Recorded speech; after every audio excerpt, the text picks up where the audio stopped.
Hi everyone. Hi everyone. What we have for you today is a seminar on From Trauma to Individuation. So we'll be outlining the way that we deal with trauma with a specific example to do with the military. It's a work-through example with contributions from some of our best students. But it also brings in the idea of individuation and how that can be the end process of working through trauma.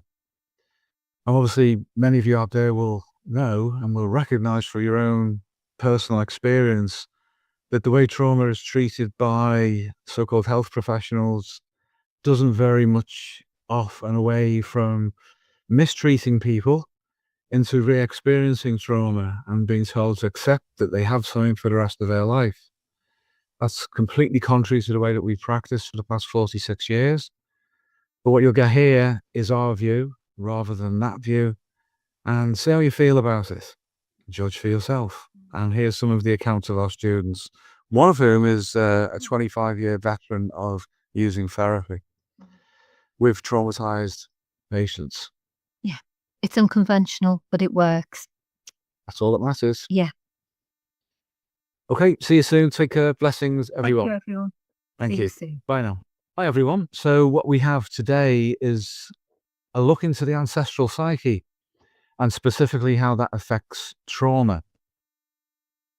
So in order to do that, the first thing we need to appreciate is that we do actually have an ancestral psyche, and our psychology is not reducible into what we experience in our everyday life as the ego, or indeed to Jung's personal unconscious, which is made up of complexes, which are, of course, fields of association, learning, behavior, and even somatic and psychosocial expression. As important as they are, that doesn't really get us down to the foundations of the psyche at a biological level.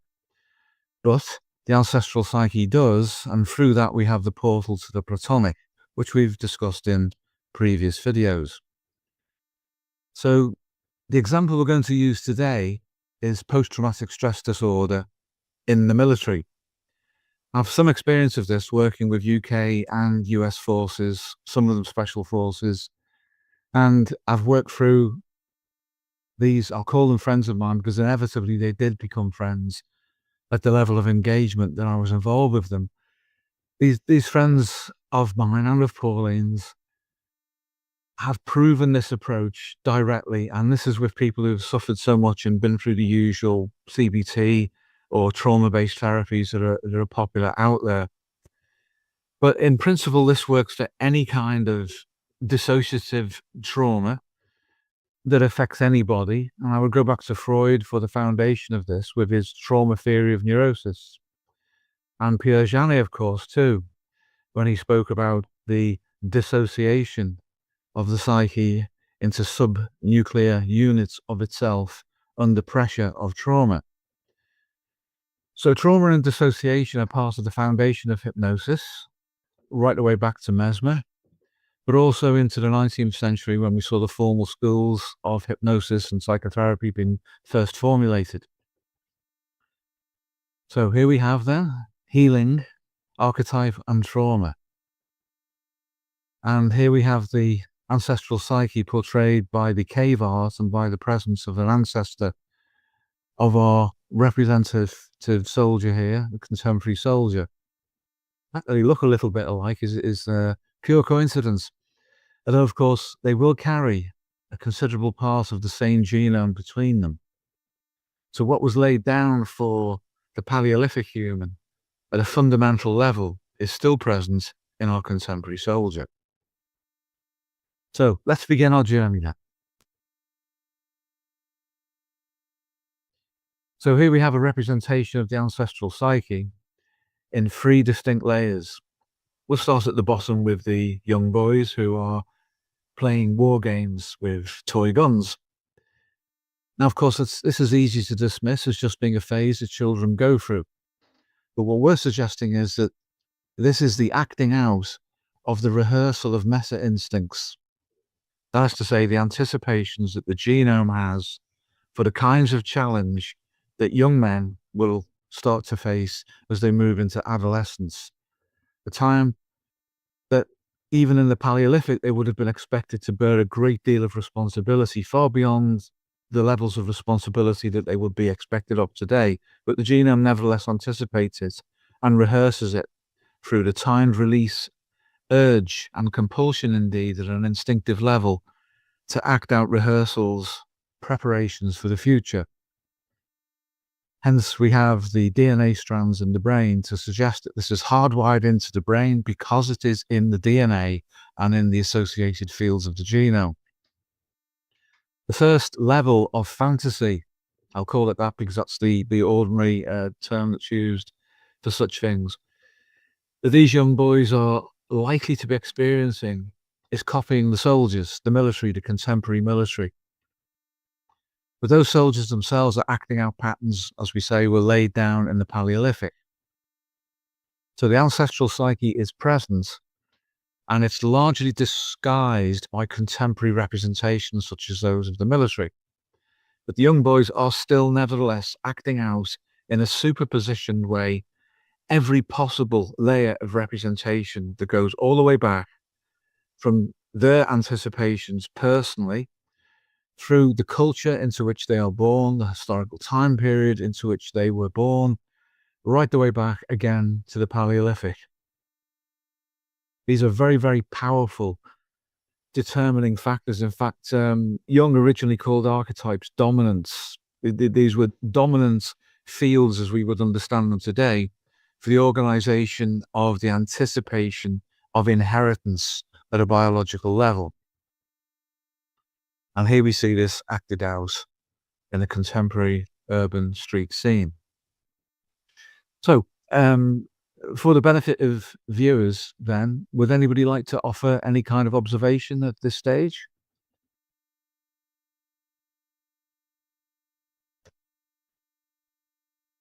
Hi, Steve. Yes.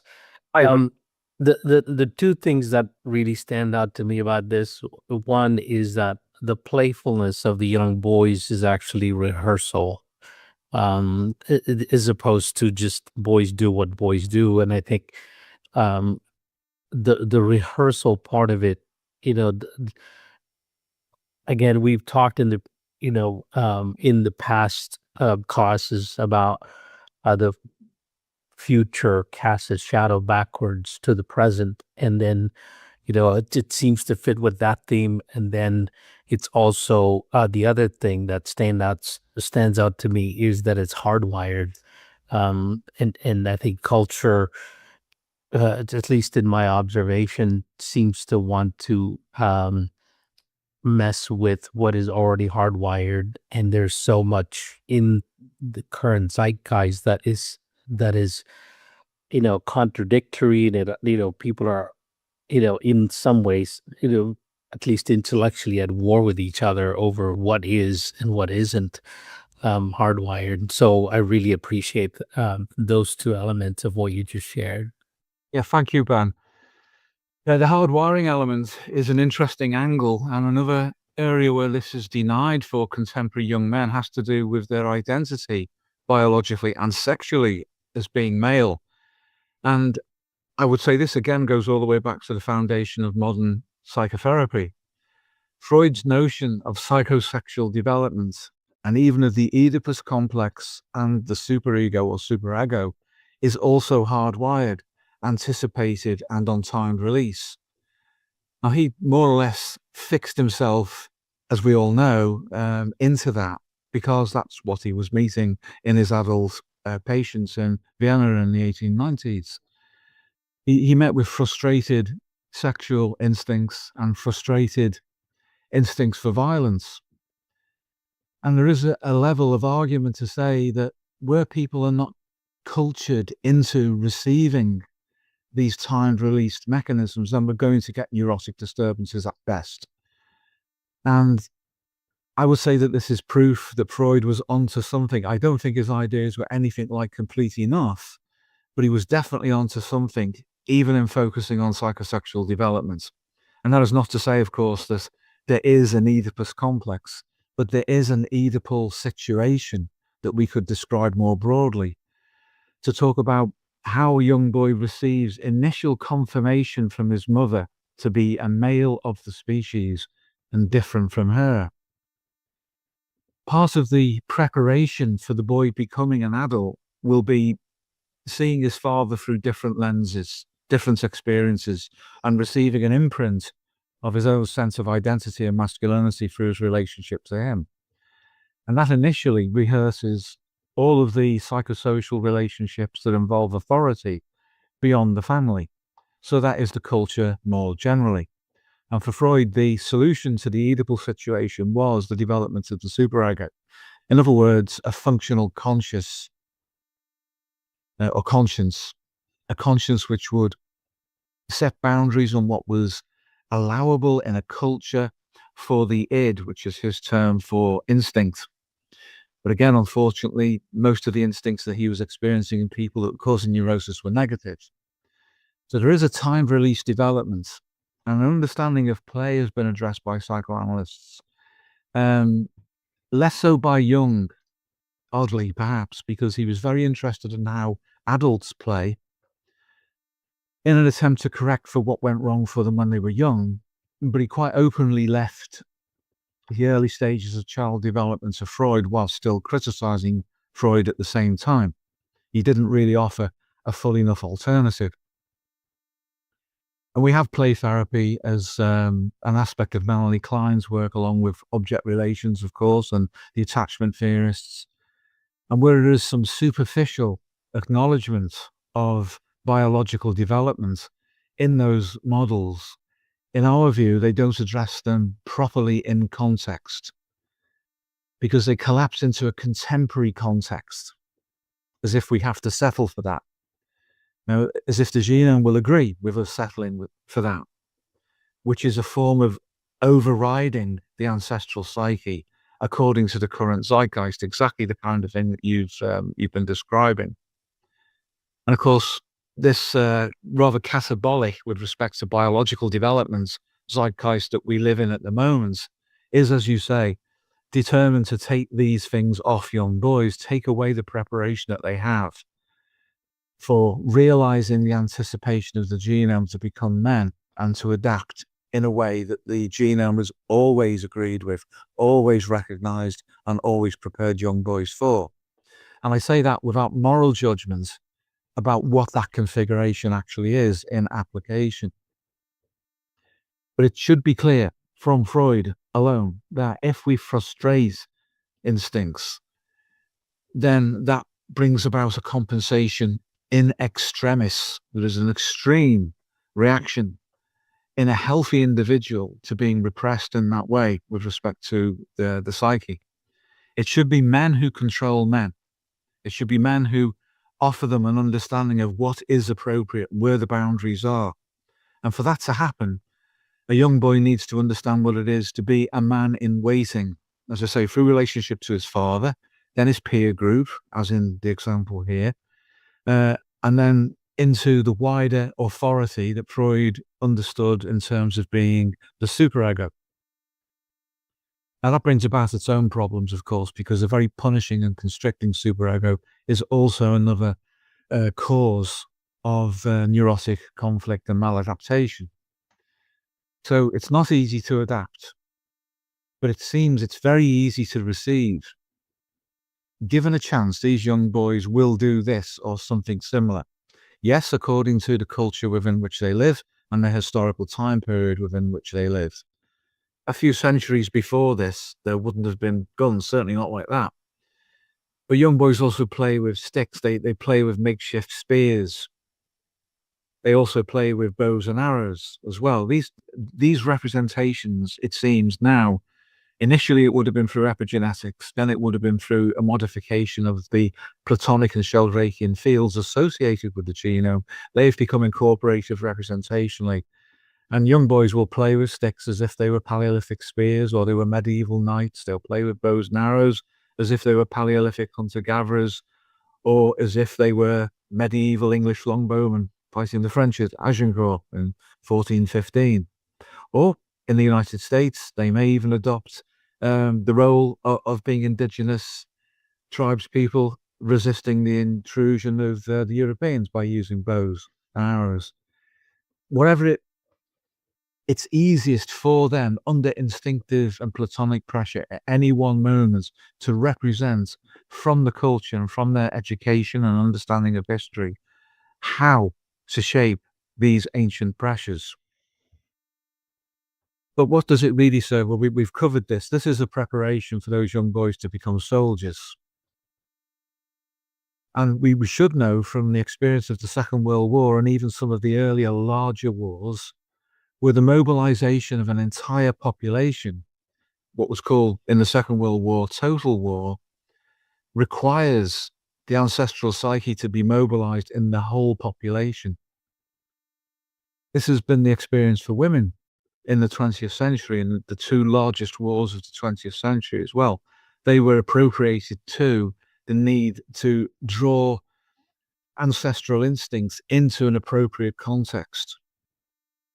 So again, this is hardwired even for women under difficult conditions where that is forced upon them. Where it's not forced upon them and other instinctive needs are met, this is true for everybody, but for a moment I'd like to focus on women. But when that happens, then there's a kind of a luxury state that they occupy where an awful lot of instinctive needs are met indirectly, but it doesn't remove instinctive pressure from them.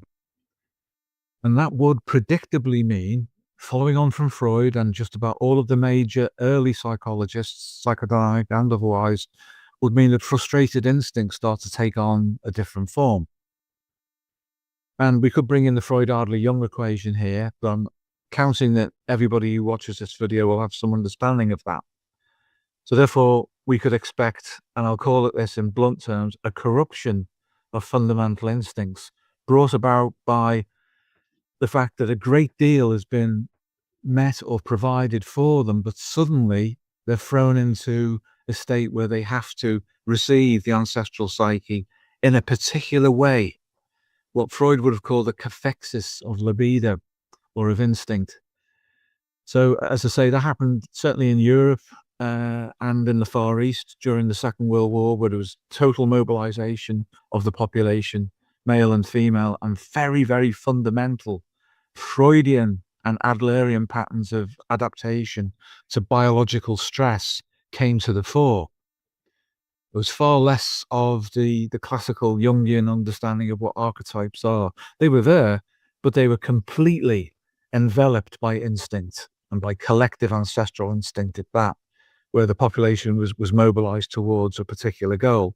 And what this should tell us is that that is latent. And if the circumstances call upon for those latent instincts to manifest themselves, then they will. And where we're at the moment is an artificial collapse and a neurotic division at the cultural level that separates particularly young boys off from their identity. But it doesn't stop them. They will find another way. Even if, sadly, that other way is that they become neurotic and maladapted. A solution for that is to go into the military, even though the military has also been shifted in the West towards being woke. We're not seeing that in cultures that are not, in a global sense, pan-European in origin. That's not happening. It's not even happening in Russia. Although Russia during the Second World War did mobilize the female population, there were a lot of female soldiers who fought in the front line. That was handled by the ideologies of Marxism at the time in the context of the Second World War. And that's different. Although there are females in the military and they are moving into frontline roles, there isn't the same pressure yet on the West that there was, say, on the Soviet Union in the Second World War. Everything I've said is controversial according to the current zeitgeist. I appreciate that and expect the consequences of that, because that's the culture within which we are expressing these ideas and observations. But we can see that the catabolism is neutering young men now, so they will not be prepared to go into the military. It won't be a good idea for a lot of young men to actually do this because of the feminization of the culture of the military. And that will be resisted then by those instincts. And the thing is, where will they go? They will not go away. They will be there. Some of them will shift into adapting to the zeitgeist of woke. And as we've covered in previous videos, that will lead to a certain kind of semi-feminized masculinity that will still carry Darwinian adaptations with it. It'll just adjust. That doesn't bode well for the long-term survival and maintenance of a culture or of a breeding population, but it will be an adaptive phase, and it is underway now. And I would argue it's been underway since the 1980s, but it's particularly bad in the West at the moment. But the meta instincts don't go away. They're still there, and they will still push. So what that would predict, and this is retrospective prediction, is that the Freud-Adler-Jung equation will mobilize itself. So the frustrations of Freud will appear at the level of Adler in a disguised way. Hence, Freud seeks Adler, and Adler conceals Freud. Adler is all about adaptation to culture, adaptation of Freud. The Jungian elements in woke culture is where ideology comes in, and then the inflation of that ideology and the effect that has upstream of itself on the expression of Adler and of Freud. And at that level, it's obvious that we're seeing a massive division within the culture. There are those who adapt to it. I'm speaking about men now. Those who adapt to it opportunistically, and there are those who resist it. And of those who resist it, quite a large proportion of them will give up at the Freudian level. And we're seeing that now. That's out there. It's in the internet. It's part of the progression, unfortunately, the way that the culture is going. But there will be others who will seek escape into the military. And that's at the level of the collective. But where the ancestral psyche collapses into the individual level, at the Adlerian level of development, in other words, at the level of politicians, then Adler will be very, very blurred with Jung because of ideology, political ideology. And as we've discussed in recent videos, the inflation then of the political leaders would predictably go to the point of a corruption of Jung into extreme inflationary pathology. But it does not escape biology by doing that. It forces biology to utilize the inflation to correct for itself. And that is the great danger with respect, as we've said recently, into bringing about the potential for a third world war and the collapse of the population. So there's some of the issues that can go wrong if we don't handle that which is hardwired appropriately. And when I was young, and I'm talking about 1950s and 60s, when I was a young boy, we lived in the literal cultural shadow of the Second World War. And it was everywhere. It was represented in toys, in games, in movies. And it was what our parents went through, just as our grandparents went through the First World War. We could not escape that. But there was a compensation, and that came through in the culture in the form of counterculture, the hippies and the like. And whereas there was a lot that was positive in that, it was really quite clear that that was an extreme compensation for the adaptation that our parents and grandparents made to what they went through. And what followed that, unfortunately, is what we've got now. Another compensation.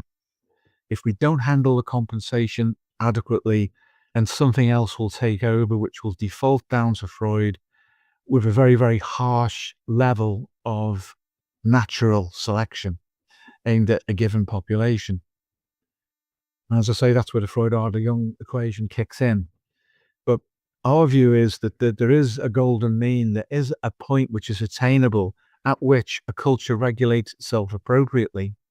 And the ancestral psyche, in this case for young boys, being prepared to be the successors to their Paleolithic ancestors, that can be put into a context that satisfies that and allows other meta-instincts that are more positive in many ways to come through and to be actualized in the world.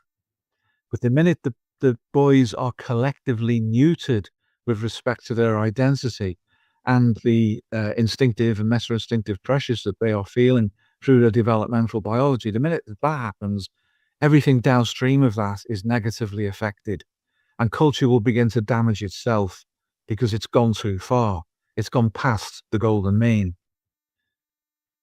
So in that regard, then, this is what we have here. We have the preparation that is already being affected within the culture within which they live. They may be lucky, they may have parents who are open and understanding of that, but the wider culture, which will take on the representational form of Freud's superego, delivered largely by women. Again, a controversial thing to say, but the influence of women that comes through woke culture will take on the cast of the superego for these young boys as they go through adolescence and start to tackle the adaptive problems of the first half of life, which Jung said himself were completely to be answered by Freud and Adler. If the feminine is already interfering with the adaptation of the masculine before adolescence is resolved, then we should expect to see a huge spike in neurosis. It is what we're seeing at an individual and a cultural level. So this is the first problem. This is the first adaptive problem. What do young boys do about instinctive pressure, even where they are allowed to act it out to this extent representationally? And I had loads of friends, obviously, I mean, boomers did. You know, there was a lot of us because the biological drive was to replace the population, largely men who had been killed in the Second World War. So the women in our parents' generation were under instinctive pressure to increase the population. So there were a lot of us. And I can confidently say that all of my friends went through this adaptive phase, but not all of them went into the military. So left alone, there will be self-selection. But it's as if they're all being stopped. They're all being misdirected. They're all having their instincts, their natural instincts, perfected into the wrong representations, which attack them at the level of their identity fundamentally. So that level of self-selection, which has been operating probably in the same distribution curve as it always has right back to the Paleolithic, has been interfered with. So we're left with the unfortunate stresses that the present young generation and the one behind them that's up and coming are being exposed to. As I say, it doesn't remove it, because Freud seeks Adler. Those instincts will seek power. Adler conceals Freud because Adler will adjust the context, which is the meta-instinctive expression of Freud, in order to at least satisfy some of it through a flexibility of adaptation.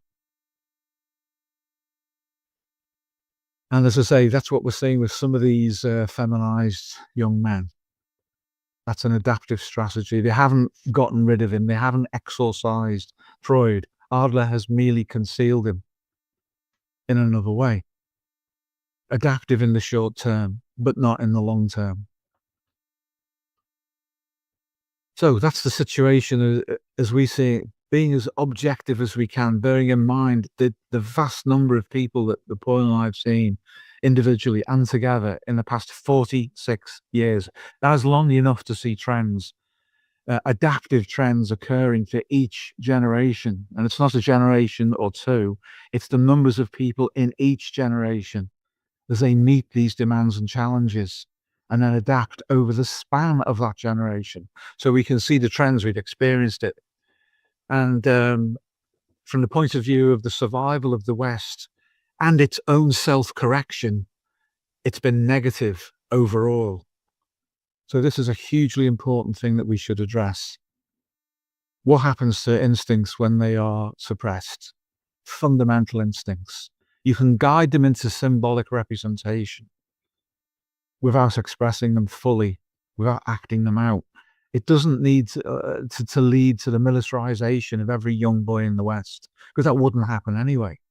Only in the extreme example of total war, which I mentioned earlier, would that be called upon. And even then, there'll be some who won't want to do that. who aren't drawn to that. They'll find other ways. Maybe they'll become medics. Perhaps they will become religious people. Military priests. They have a role to play, because in extremis of the expression of meta instincts, you then get religious expressions of transcendent meaning and understanding, which is necessary to compensate and to some extent to reduce the impact of extreme sacrifice under such conditions. So Jung will take on that role then in that specific context.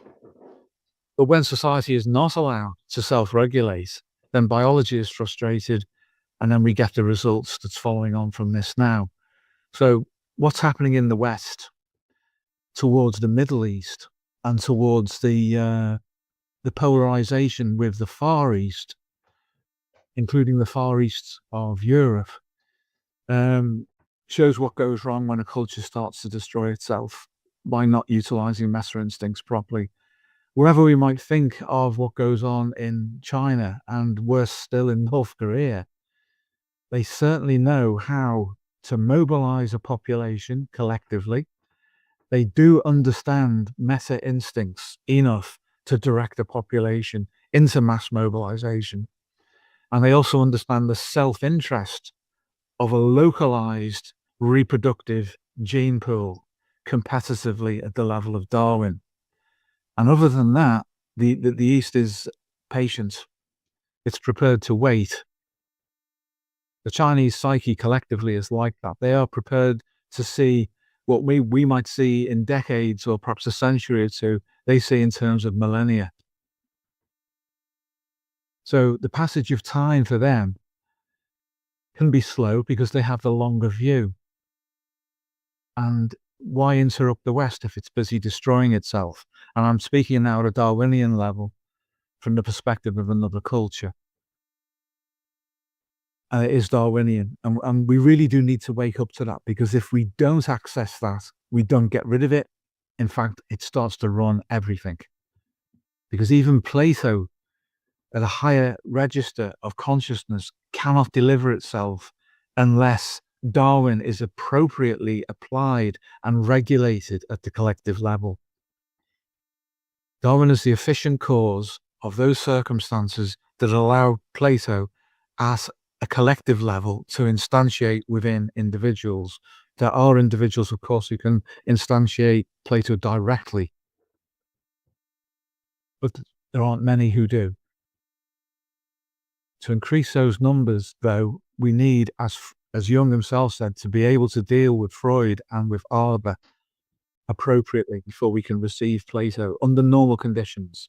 Otherwise, when Plato does ingress, it will do so autonomously, without direct conscious relationship with the individual who receives a transpersonal insight into themselves and into the meaning of life. So I'll pause on that one, and I'm sorry there was a lot of information given there, but there is so much in that image that we really need to understand before we progress. Unless you'd like to bring anything in first, Paul? Well, I would say that street scene that we're looking at there, that's very familiar to you and I from our childhoods, but you very, very rarely see that these days. You very rarely see groups of young boys like that going out with toy guns. I mean, one of the young guys there looks like he's got a water gun rather than something resembling, the real thing. So you might see that, but you probably certainly wouldn't see the other three young boys with the various guns that they have there, and yet it was so common for us. It was, wasn't it? And I think your point about the repression of instinct is absolutely spot on, because it doesn't go away. And if those young boys are not allowed to play in that overt way with guns, they will find other ways of expressing those instinctive drives through, as I think you've already said, pick up a stick and use it as a spear, or they might have a pretend bow and arrow, or something else will replace it. And if they grew up in a family that is intolerant even of those kinds of things, then they might find themselves playing video games for hours on end in their own bedroom. Yeah. But, the point is that if young boys are allowed to play symbolically in this way, it doesn't turn them all into killers, which I think has been I think there's been the mistaken understanding that if young boys are allowed to do that, then that will be the outcome.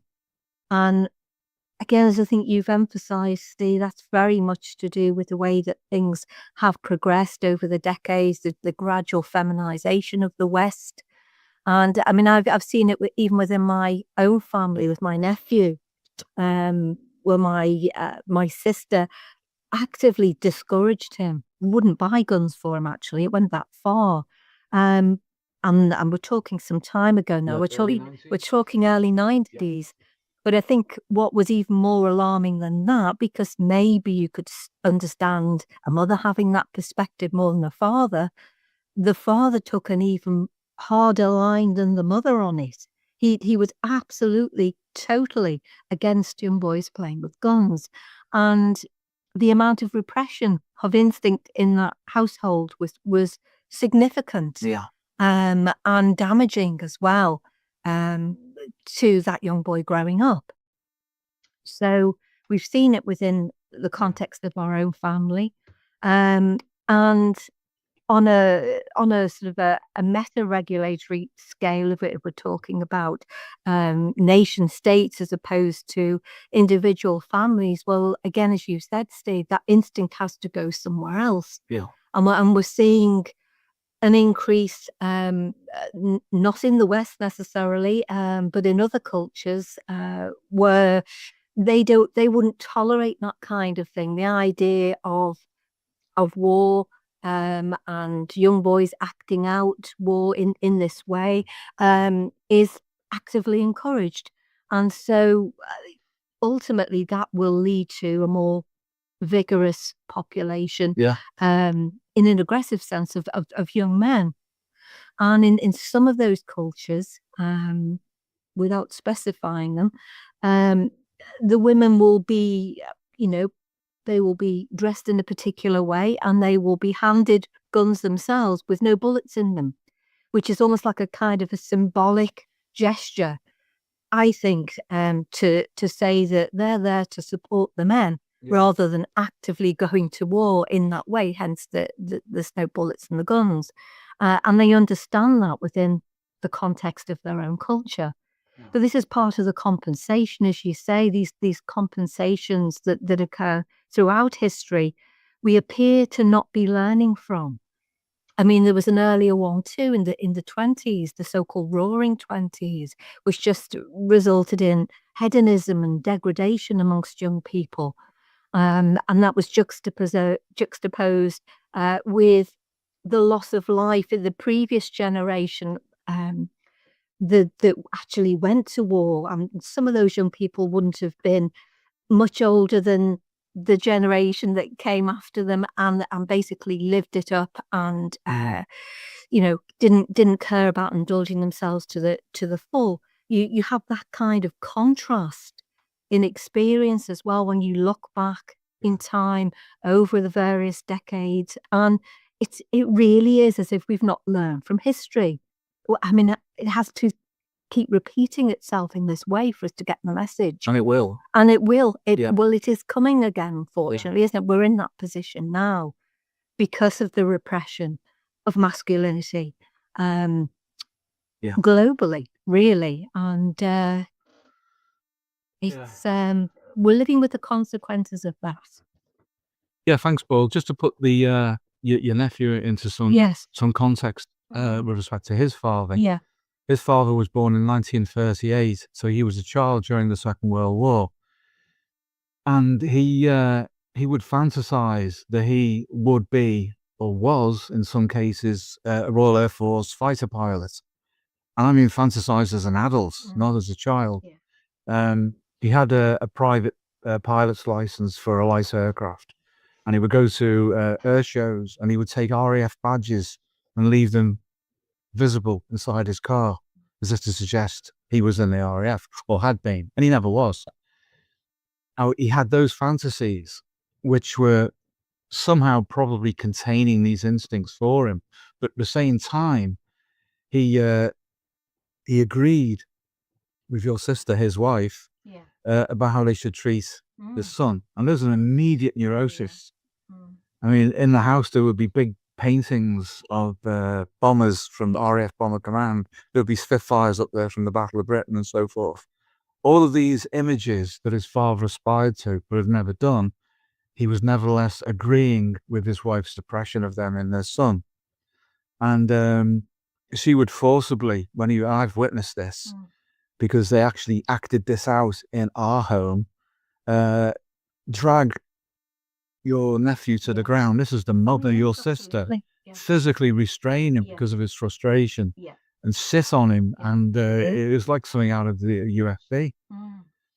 And this was with a young child who could only express frustration that way because every other opportunity was taken from him, and subsequently became very, very attached to her in the wrong way. So that's not the only example that we can give, obviously, because that was a social family example, but there are wider ones, and it's been going on for some time. So a neurotic attitude in a father towards a son about representations of instincts, even if they appear to be a little different, because there were no aircraft, of course, in the Paleolithic. But it's not that.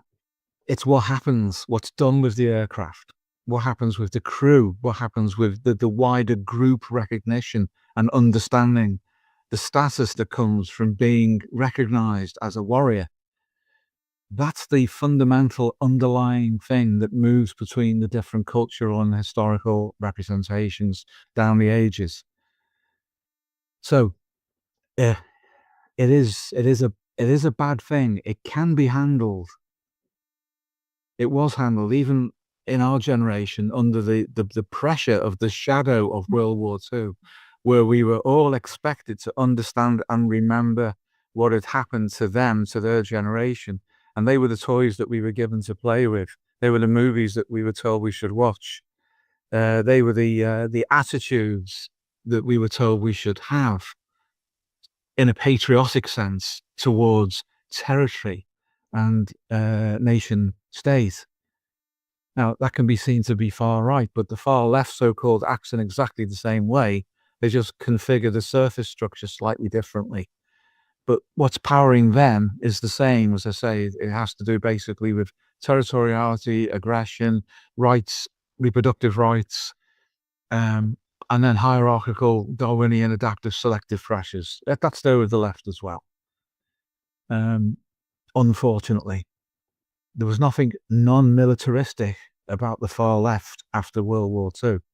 The Soviet Union, China, the Warsaw Pact countries in Europe, some of whom have simply changed the political mask, but the drives are identical to what they were before.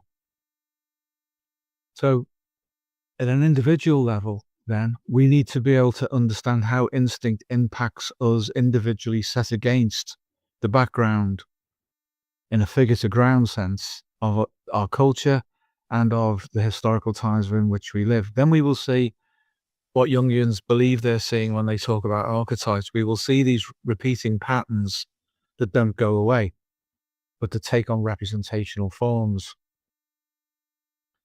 So this really is the actual beginning of the story if we start in contemporary times. The first representational image we used, of course, was a kind of meeting of a contemporary man with his remote Paleolithic ancestor, and an understanding between them that although the external culture and the times have changed apparently dramatically, deep down the similarities bond them far more than anything else could separate them. And if we're going to work as therapists with people who are damaged at an instinctive level, then we need to know how to work with those images. And if we work with military or police officers or anybody who's been through post-traumatic stress disorder that's involved instincts, and mostly they do. Even OCD involves the frustration of instinct. I'll just say that as a statement, which we could work on specifically in another video. It's so fundamental, the understanding or misunderstanding of instinct, and how instincts compensate for our misunderstanding of them, and how some of those compensations are neurotic in a maladaptive way. So it's very, very important that we understand this going forward. So I will pause there and ask for any feedback or questions anyone would like to give. I'll throw it open.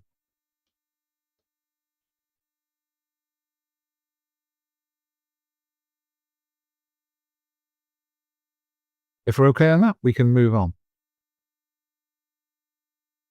Okay, I'll take it that we're fine. Let's move on. Here's that crucial relationship that I was mentioning earlier. If it goes right, then that young boy and his bow and arrow in the forest, where he's been praying, where he's been acting out his ancestral psyche and his relationship to that natural environment, that will be nurtured sufficiently to meet the instinctive pressure from the past and also adapt in the present by having a proper relationship to his father. The example we gave from our extended family, though, was the opposite of that. Even though, as I say, the father in question had all these militaristic fantasies to compensate for the fact that he'd never done it himself. And he knew that. He knew. It wasn't as if he was so far gone, so mentally ill, that he actually believed his fantasies. But he acted as if he did. And he represented them, particularly to people who didn't know him and didn't know his background. And he was able, it seems, to hold that and at the same time repress his son's natural instincts and development. But what we're showing here is more of an idealized state that can still go wrong. The ideal can still go wrong, whereby a father is with his son in a natural environment, is receptive of those meta instincts and helping him to prepare to become an adult male human being in the contemporary world. So he would literally then have his feet on the ground that his ancestors trod, and which, as Jung himself said, contains the psyche, the collective psyche of his ancestors in the very soil itself. Moving on. Once a father's done his first bit of confirming a son to be a man like him in waiting, then the preparation, the instinctive rehearsal, meta-instinctive rehearsal, shifts to the peer group. And here we have the representation of the peer group, and instead of toy guns here, we've got a stick. That engagement is really important. Some things are rehearsed at this level, which allow engagement with the role of being in the military. It makes it possible. And some of those things involve sacrifice. In a game of war, set in whatever time period, fantasy time period that young boys engage with, very often a young boy will act out dying for his comrades. But of course, then he gets up again. He's reborn. There's a rebirth there. That's part of the hero cycle. As anybody who's ever been exposed to Joseph Campbell's work will understand, there's an acting out of that. And for that, he will receive confirmation from his peer group. There is a preparation, a rehearsal for making a sacrifice as an adult, where the death is real and there is no rebirth afterwards. There's the genome accepting at an individual level of the young boy who goes through that, who acts that out in play, to say that you may have to do this for real. So that the people who are related to you, who have your gene pool in common, then you will be making a sacrifice for them. So some of your genes will carry on. They will survive. Sometimes such a sacrifice is necessary.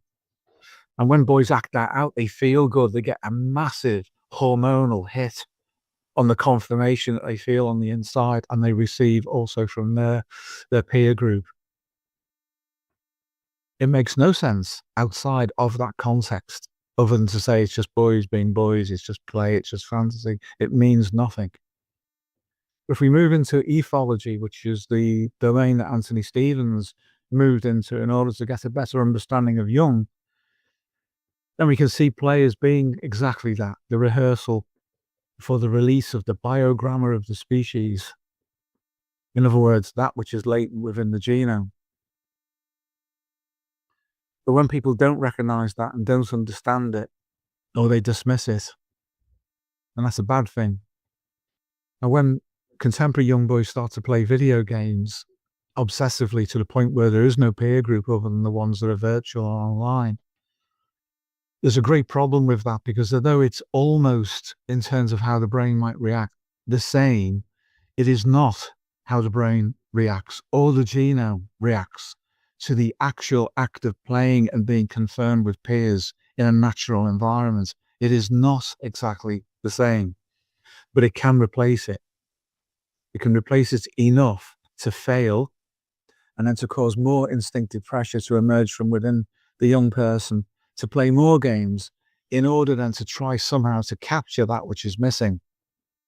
But of course it doesn't work. And this is an element of OCD with all the rituals that OCD sufferers suffer from, including their obsessional thoughts and their fantasies.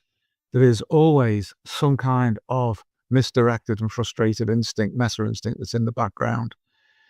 And the obsessive playing of video games is just an extension of that, but unfortunately one which is so powerful that it's almost like a dream or a reverie, but it certainly lacks the social aspect of learning.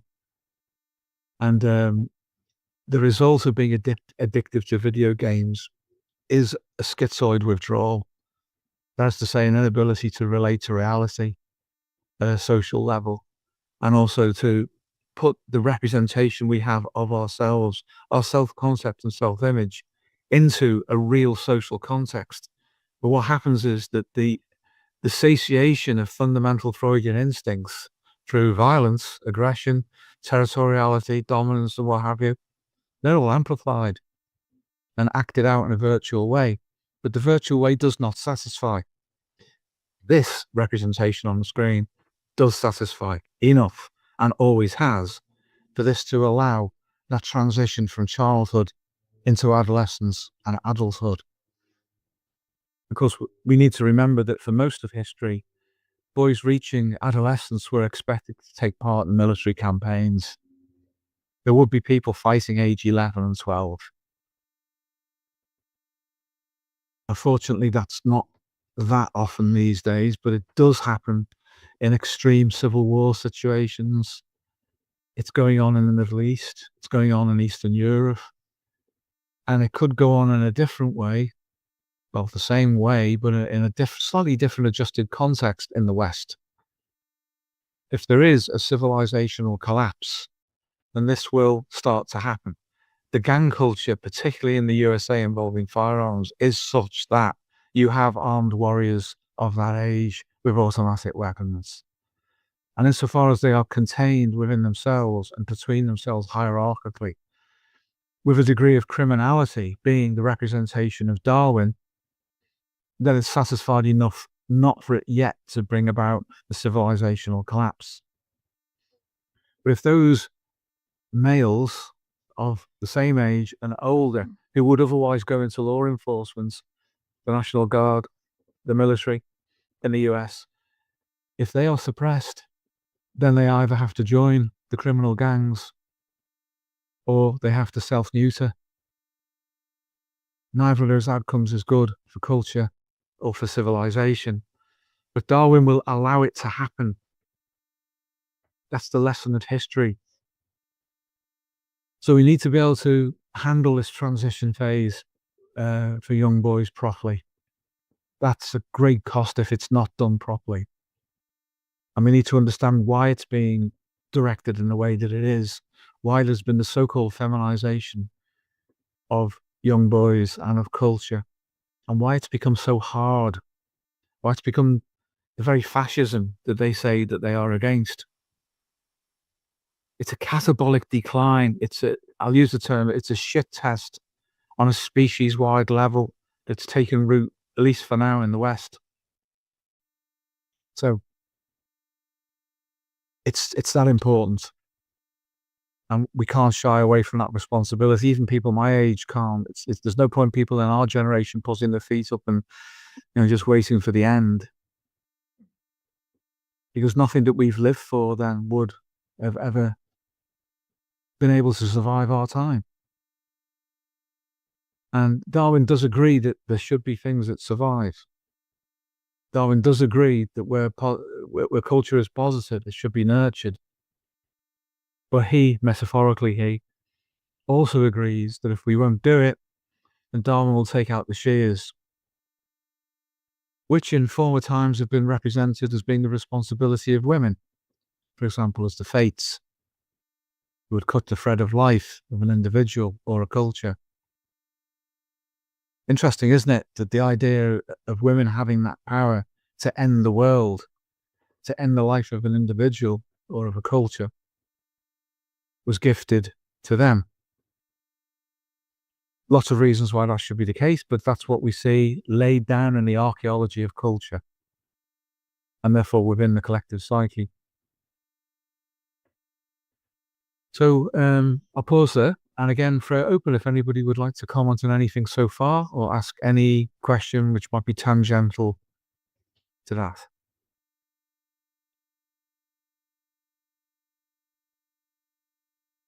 We okay? Let me just make one quick point to see before you move on. We used to know a male social worker. Oh yeah. Who I would have to say, certainly in terms of the way he lived his life, was probably a male feminist. And he would actually go out into the street with water guns, and he would shoot other people's little boys in the groin with the big water gun. Yeah. And it's just another example really of what happens when instincts aren't allowed to run properly. Yes. You get sexual perversions, if you like that coming through as well. Yeah. I mean, you would have to say, I think reasonable person would say that is inappropriate. Yeah. For an adult male in his position professionally to be doing that kind of thing. But it's just another example of what happens if you repress instinct. And his wife was domineering as well, in the same way that you described my family members earlier, my sister and her husband. It was a similar kind of dynamic between the husband and the wife, and he was so under the thumb that he would go out and he would do that kind of thing in the street to other people's children. Yeah. Again, it's just another example. It's just another lesson about what happens if we don't allow instincts to run properly. And women certainly try to feminize men in the way that they have done over recent decades. So I just thought I would add that to the mix. Thank you. Without going into too much depth, the wife, was very interested in little boys. Indeed. She had children, both of whom were daughters. Yeah. But she would acquire other people's children to babysit and would enjoy bathing them. And he would go in there with her. So there you go. Now, even if the corruption of instinct was innate in those two, rather than it being cultural, we can see the dangers of not having a proper boundary or set of identities which differentiated out what was appropriate, what wasn't. And of course, right now, we're seeing an explosion in that kind of thing as well, which is independent of politics. The left and the right seem to be involved in promoting this stuff as well. That kind of perversion, again, that Freud discovered, uncovered, and then was forced to deny. Yeah. But history has shown that he was right. Yeah, sad, but there you go. Yeah. Okay, so if we're happy on that one. Okay, Jon, so you wanted to raise a point or ask a question to do with this slide? Yes.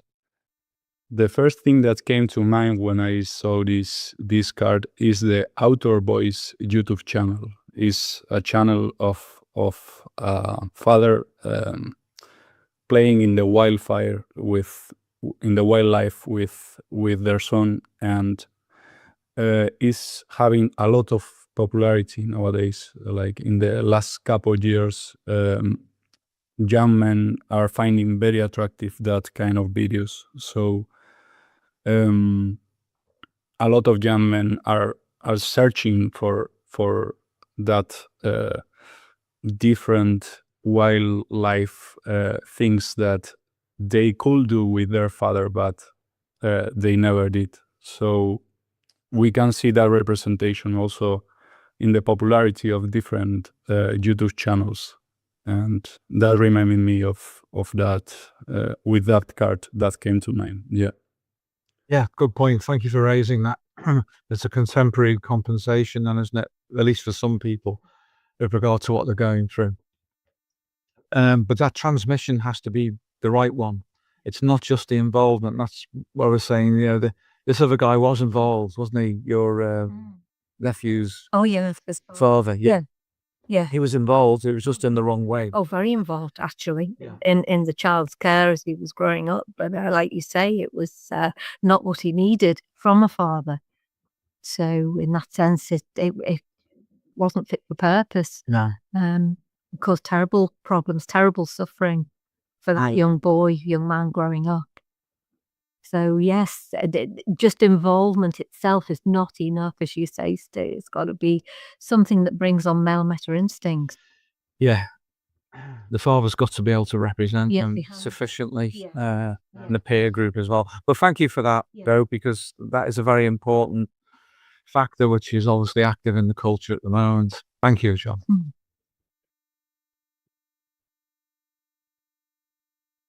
Okay, is there anything else anybody would like to offer before we move on?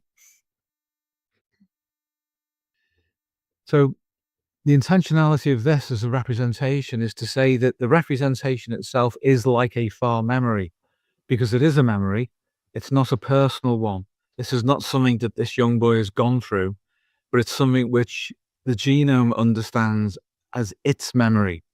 When, for example, we say that meta instincts are the dreams of the genome, which again we'll come to later, that is the understanding representation that the genome has. So we're not saying that the young boy has these kinds of fantasies, but given an opportunity to experience them, a lot of young boys link with this very, very quickly. An understanding of paleontology, paleoanthropology, even our own son did this. When he was in single figures, he was being taught by a Harvard PhD, Dr. Laura Bishop, who was in Liverpool at the time. And Gareth was so interested in the Paleolithic psyche and in human evolution, he ended up working in Liverpool World Museum as a demonstrator. And again, he was about 9 years old, and he was making all sorts of clay skulls and things, and it was so accurate, the museum took them on and still has them.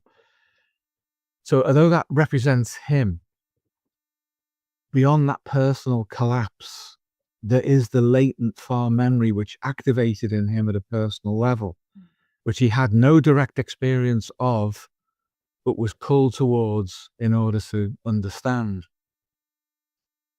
So again, this is important. These things are real.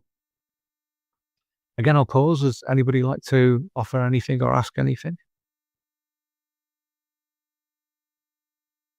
Are we okay? I'm moving on.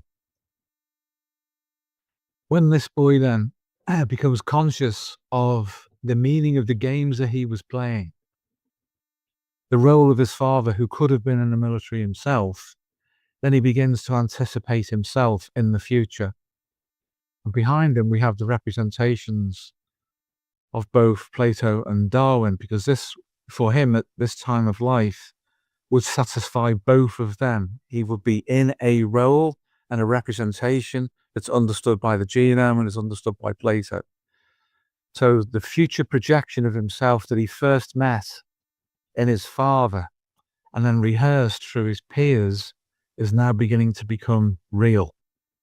Hence he's still carrying his bow and arrow symbolically, because that's the first thing that linked him to that ancestral Paleolithic past and to the echoes of it that are instantiating in his developing mind now. I'm moving on. Well, once he reaches maturity, then Meta-Instinctive Release rather than rehearsal. And in this narrative representation, he's done that. He's joined the US Army, which has within that image all sorts of things represented.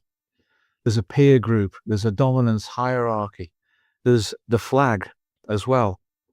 There's obviously a fortified encampment, military encampment. There's a vehicle there over his left on the right of the picture, which is a purposeful military context vehicle. Over on the left, there are vehicles which could be ordinary. They could be the vehicle that's used to access the base when he's on leave or before he first arrives. So there's a lot in that picture. And that is the Meta-Instinctive Release. And he's prepared now for or as prepared as he can be for what he's about to meet. Then moving on.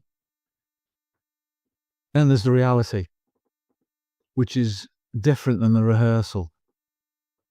And in this narrative representation, then it's a dissociative trauma. He's witnessed something which is shocking. Maybe he's witnessed lots of things, but that will be probably his colleague who's dying on the floor. Perhaps he's already dead. Perhaps it's a bullet or a blast which should have taken him, but it took his friend instead. And this is a really important thing to understand when working with military guys who've been through situations like this. There's an immediate division and a split at a Darwinian level. In other words, he wasn't killed, but there are meta instincts that say you didn't offer yourself up in sacrifice for your friend, for your colleague. And it's like, it should have been me. I'm glad it wasn't. Guilt, dissociative split. It might be me next time. Why am I even doing this? Why am I here? All of these questions. And that split then will become part of a loop, which is familiar to people who suffer from post-traumatic stress disorder, where there's the repetition, there are dreams, there are fantasies, there are physical symptoms, there are psychosocial consequences, a collapse in relating, because the meta instincts themselves are in conflict and he's been split off from them. And I say this is usually where people become aware of the problem. Obviously, when it becomes so obvious that they've been cut off from something that they haven't been adequately prepared for, that they're unable to go through it, they're unable to carry on any further. He has the 1,000-yard stare. Eyes that have seen too much. But there are also eyes that look back inside his mind and his brain, down through his genome, and the sacrifices that were made before him as well, by others, that he has identified with in spirit, we could say, at a transpersonal level, where he will feel judged by them. That he didn't sacrifice himself, he didn't save his friend. He felt fear. Does that make him a coward? All of these conflicting emotions and therefore instincts, Panksapian and Meta, collide within the ego of a young man, a brave young man, who suddenly cannot accommodate the conflict between all of them. And the response is to dissociate in a way that Piaget understood better than Freud, better than Jung. This is a hypnotic state. This is an altered state of consciousness brought about by a shock which refers itself to the judgments of his genome. That's a hell of a thing to be judged by. But at the same time, the genome offers the opposite. He should have survived. You should be glad that it was him and not you. And what steps in the gap? Freud's superego, or the moral complex of Anthony Stevens, to start to make judgments. And that's infantilizing because it was laid down as a child. The judgment was laid down. And then the moral complex of the superego itself divides within itself. It polarizes in the way that Jungians are so fond of. And then the sufferer can't even access that as a healing experience. because it's critical on both sides of itself. At the level of learning, of social adaptation, and also deeper still than that, in the level of Panksepian and meta instincts, the division is profound. It goes all the way from the outside in to a sense of identity. So we'll move on from there. So what we have here again is the 1,000-yard stare. And over on the left, under the watchful gaze of Plato and Darwin, we have him as a very young boy preparing for just this kind of event, but not understanding really consciously in any kind of experiential, personal level what that actually means.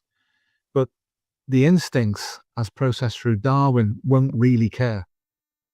It's part of the selective pressure to put people into situations where they may be selected for or selected against. But at a fundamental level, from the perspective of Darwin, then this has to happen. People, young men, usually have to go through this selective pressure. And so there is some preparation, but it's incomplete. The rehearsal, the play of children, rehearsing the dreams of the genome, can't really prepare for actual death and loss. It can only do it in that Jungian fantastical way of an imaginal death and then a rebirth, which gets carried forward from that into the fantasies of adults who have never been in situations like this. And then they go to Joseph Campbell and they talk about the hero cycle. No, you've never done it, have you? You've never been there. So the representation of your meta-instincts and instincts is virtual through what becomes ultimately a cognitive fantasy. It becomes a cognitive fantasy when it's only academic. It's literally that abstract from reality for them.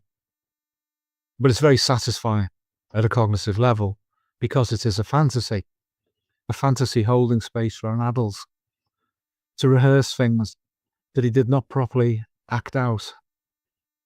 And the hidden aspect of that is the regression to childhood and the reliance on fantasy.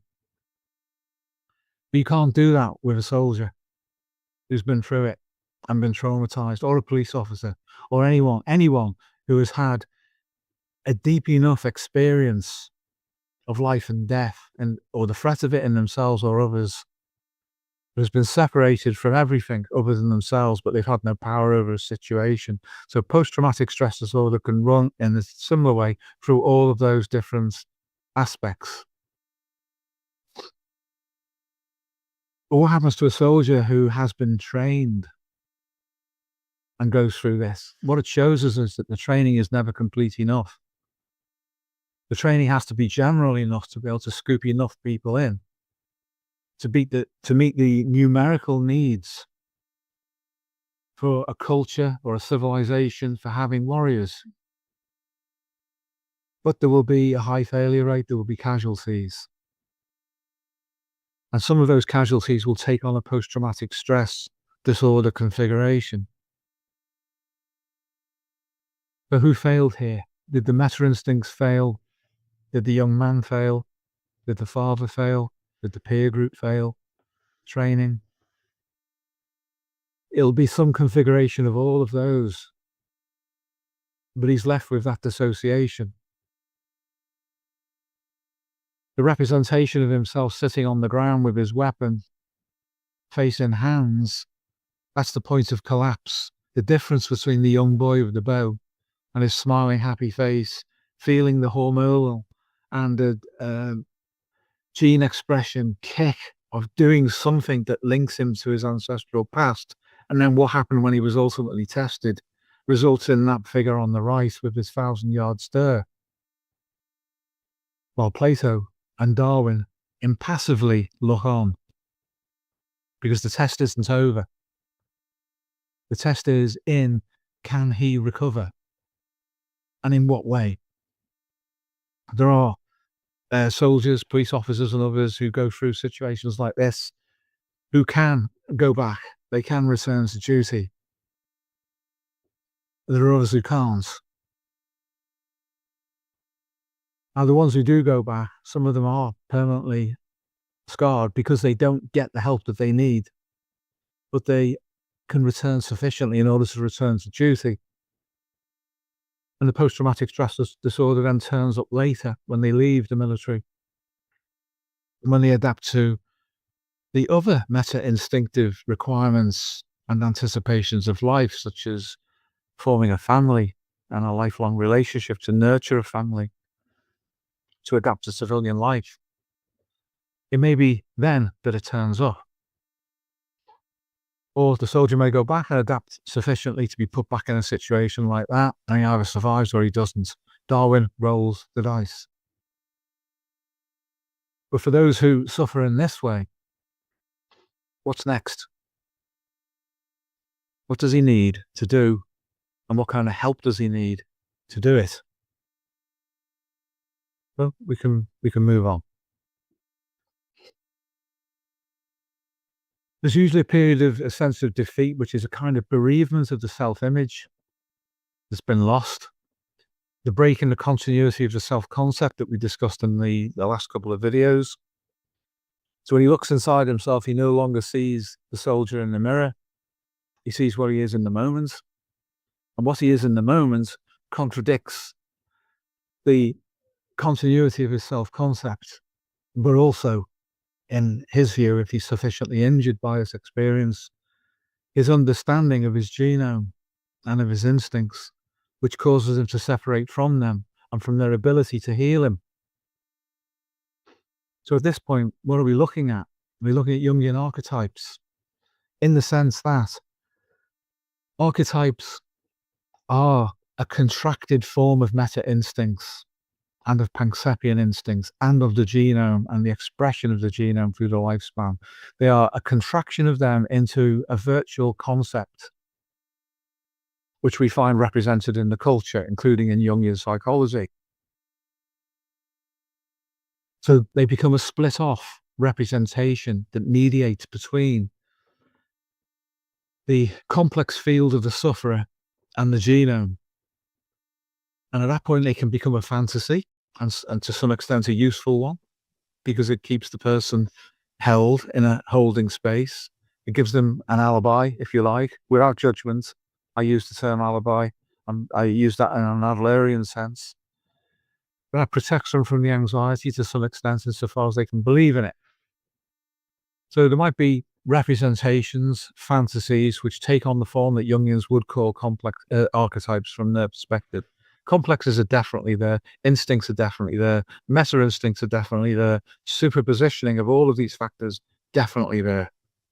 There is also something called a deep structure complex, which we've discussed before, and we can come on to them in a moment. But that sense of defeat is a bereavement, the loss of status, the loss of self, the loss of identity in someone who has survived when they believed that they shouldn't have done or didn't deserve to.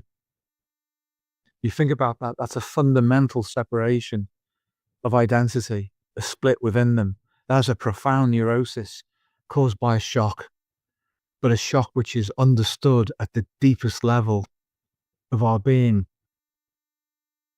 It's not a simple neurotic dissociation. It's much deeper than that. It's more profound, which is why so many of these sufferers eventually, if they're not helped properly, end up with self-harm. Because self-harm seems, from within the state of suffering that they're in, to be a solution.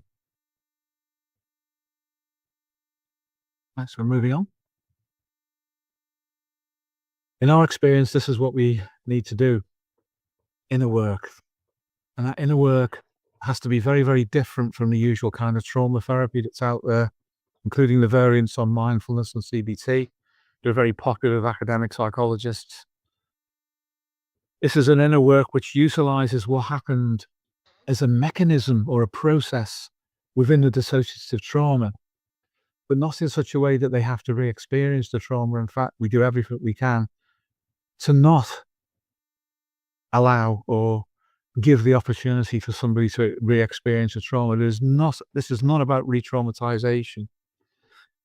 It is not about the original Freudian abreactive or cathartic method of releasing emotion to do with a trauma, you will get a temporary relief based on the shifting of energy and information within the psyche and the soma, and even the relationships of an individual's field.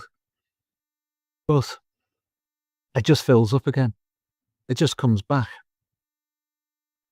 And depending on the health status of an individual, abreaction can be extremely dangerous.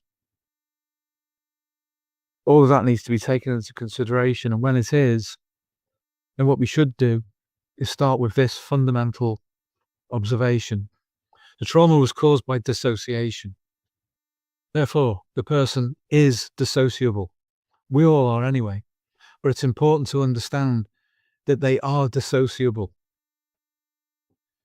That the original trauma was a shock that overwhelmed homeostasis.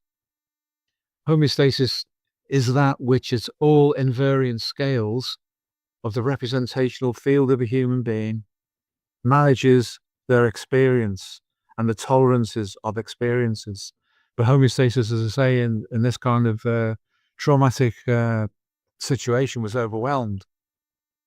So if we're going to use dissociation, that means we don't overwhelm them. We don't overwhelm the ego, and we don't overwhelm homeostasis. In fact, we go with homeostasis. We access it through dissociation.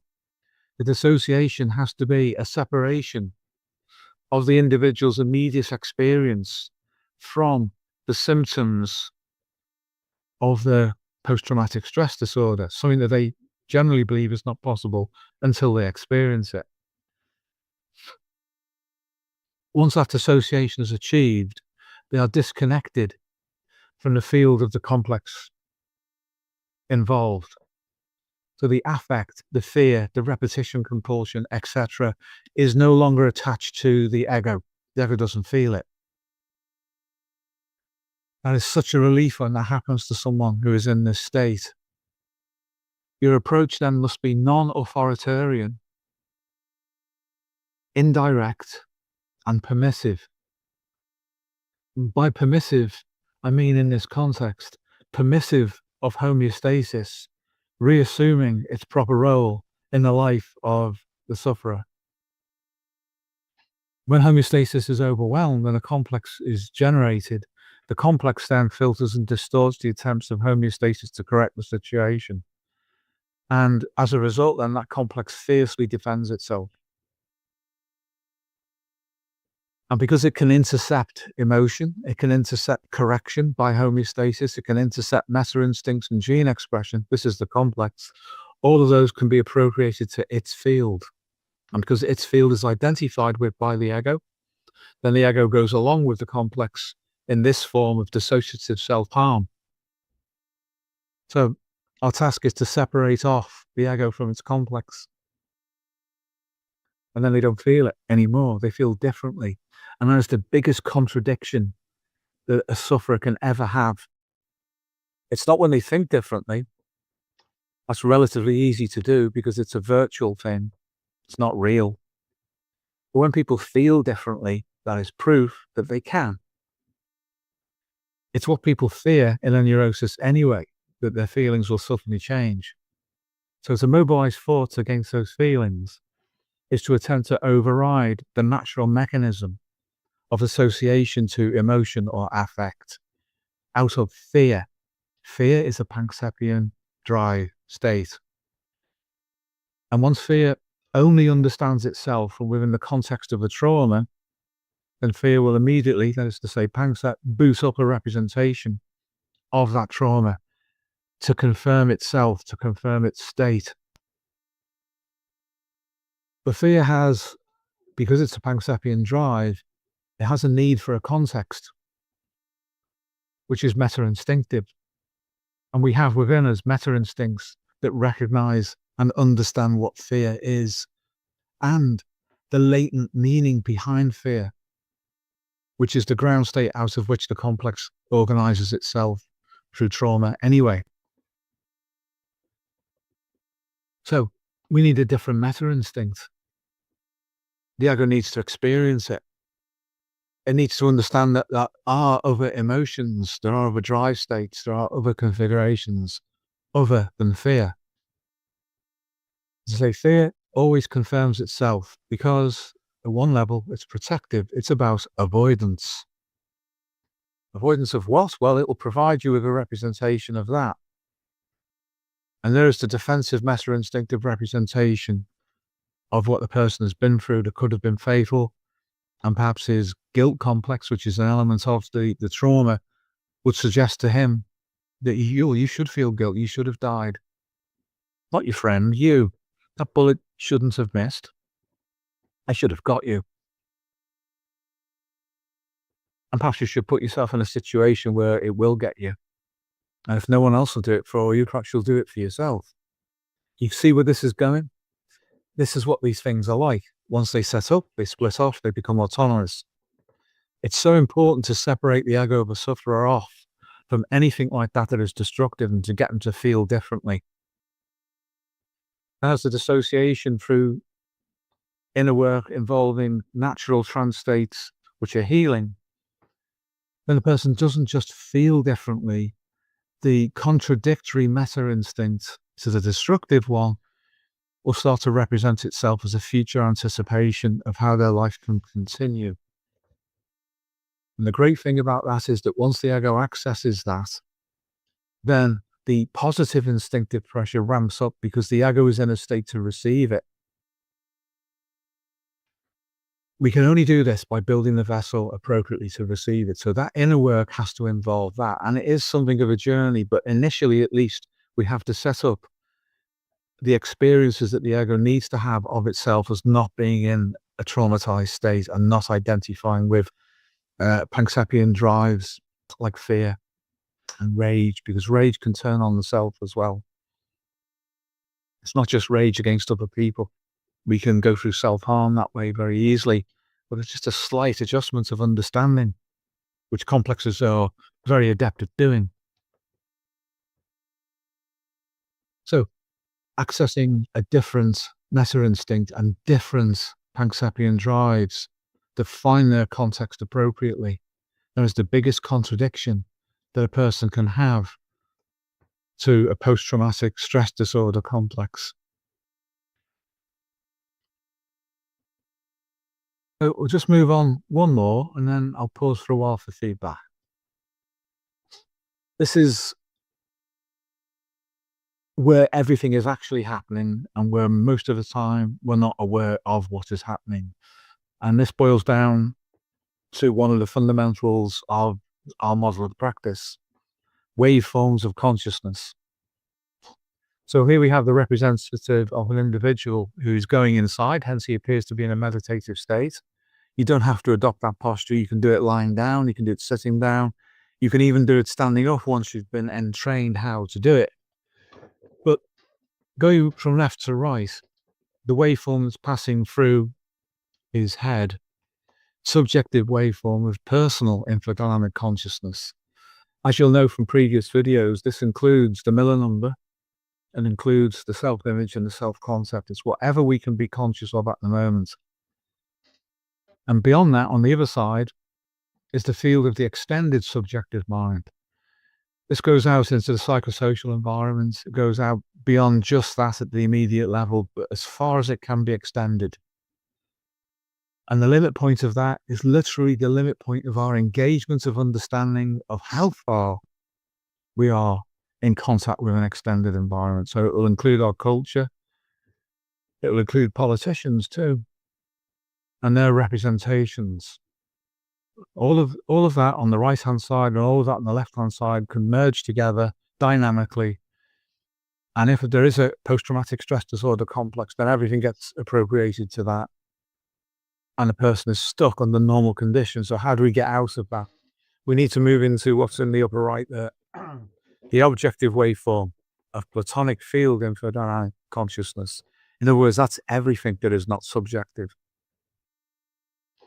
And for an individual psychology, that's anything beyond his ego field. And that's in what the Jungians think of as being the personal and collective unconscious. It's also in biology.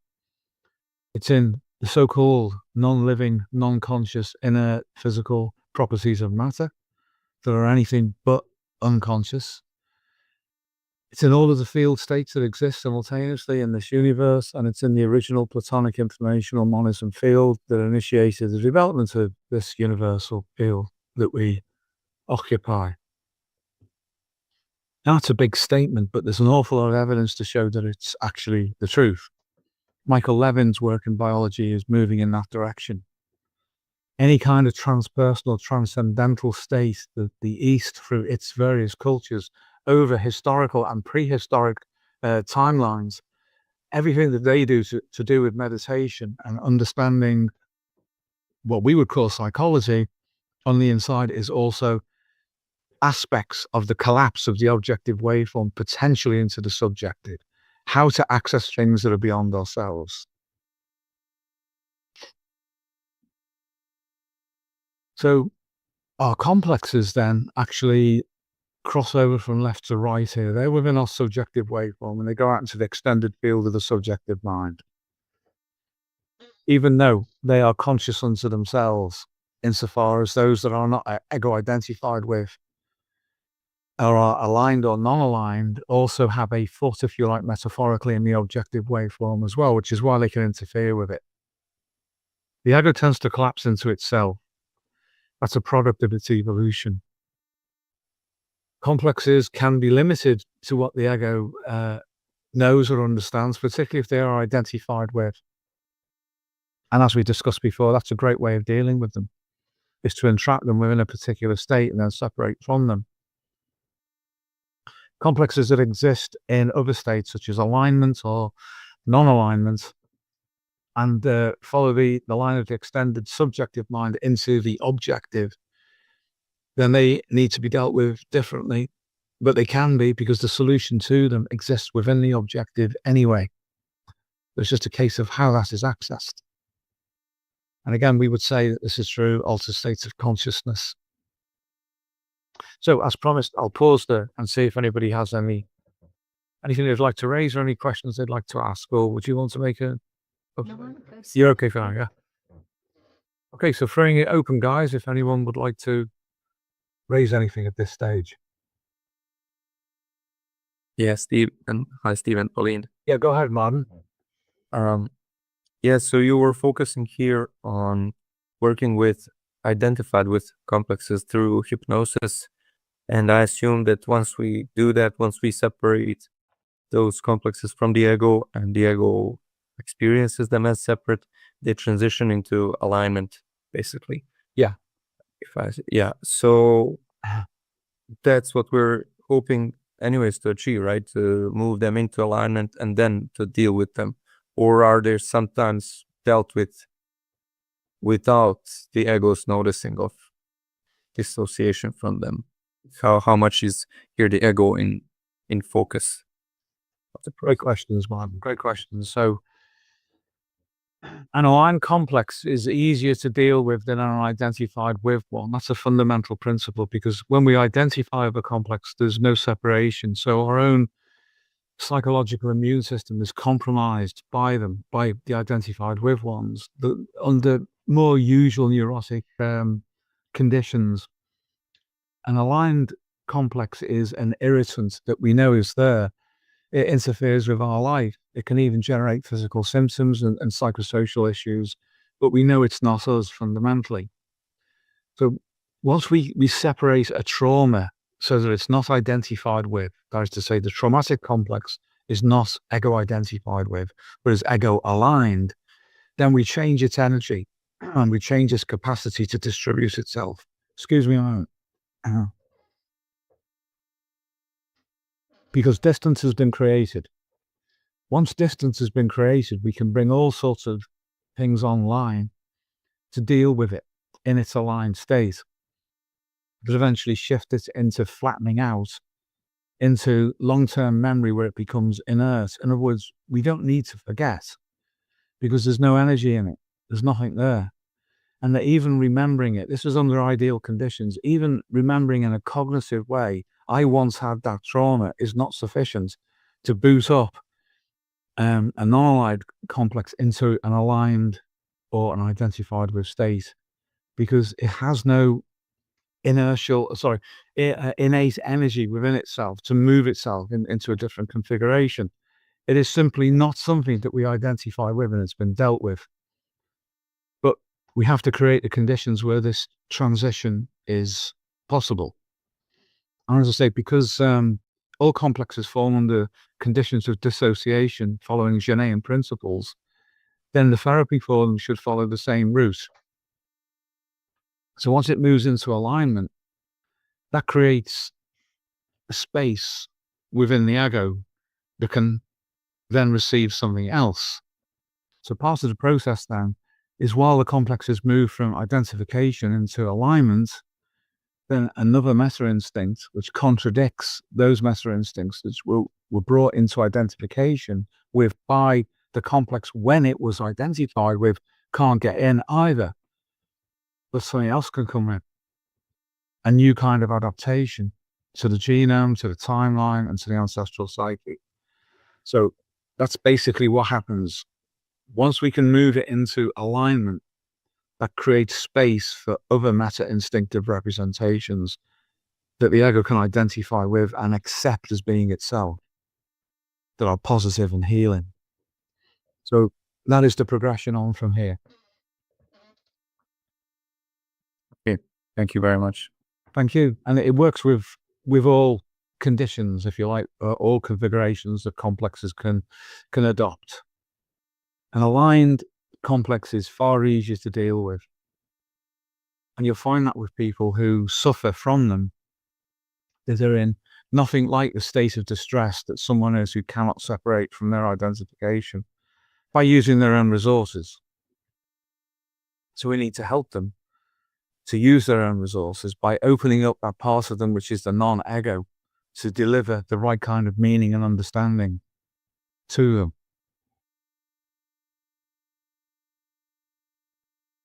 Perfect. Thank you. Okay, we'll move on. So this is the instinct field then. We've been talking about this, about Panksepian instincts and meta-instincts. The Panksepian instincts, as you guys know, were named after Jaak Panksepp, the late Professor Jaak Panksepp of affective or emotional neuroscience, who was also connected with the founding of neuropsychoanalysis and was a big influence on Professor Mark Solms, the founder of neuropsychoanalysis, who was a neuropsychologist, still is, and Freudian psychoanalyst. So what Jaak Panksepp found is that there are, broadly speaking, although he did say that there were more, but broadly speaking, 7 basic emotional systems, which he said, quite apart from being emotions, were conscious unto themselves and were in essence instinctive. Hence they are instincts and emotional systems simultaneously. We have them, and we have them in common with every species that shares a similar brain structure, particularly brain stem and limbic system, that we do. These are so highly conserved that they boot up automatically. And the leading one is seeking, the one on the top line there of Panksepian instincts on the left. And seeking basically is the drive to act in the world, to meet resources that will satisfy our internal homeostasis. So seeking comes online to compel us to find things that will satisfy what our internal homeostatic needs require. I mean, that can be anything from water, if we're dehydrated, to food, and anything else like that. We are compelled to find it. But it goes beyond those rather simple things, basic elements, into far more complex social and environmental interactions, at which point Panksepian instincts need a context to understand those drives.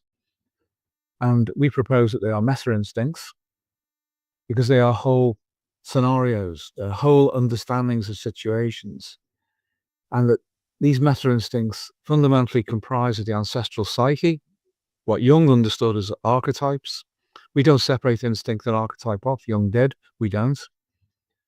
And then time-released genomic anticipations. This is where the rehearsals come from. This is where our developmental biology is acted out through gene expression. And our psychology, the form that it takes, develops with our biology, and so should our psychosocial adaptation. If all of those things occur properly, then we are about as balanced as we can be adaptively at any point in our lifespan. So once somebody has begun to separate from attachment to identified with complexes, once the complex traumatic one has been shifted into alignment, therefore the meta instincts that have been corrupted by that traumatic complex are now free to reconfigure themselves, and in essence they will appear as being different.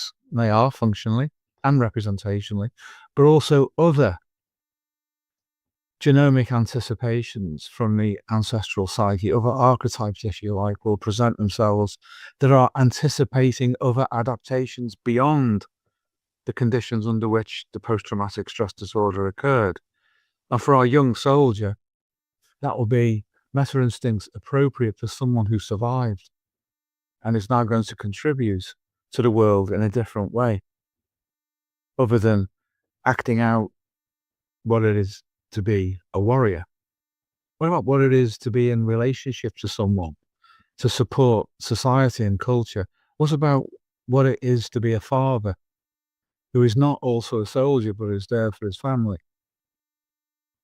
What about self-improvement, individuation?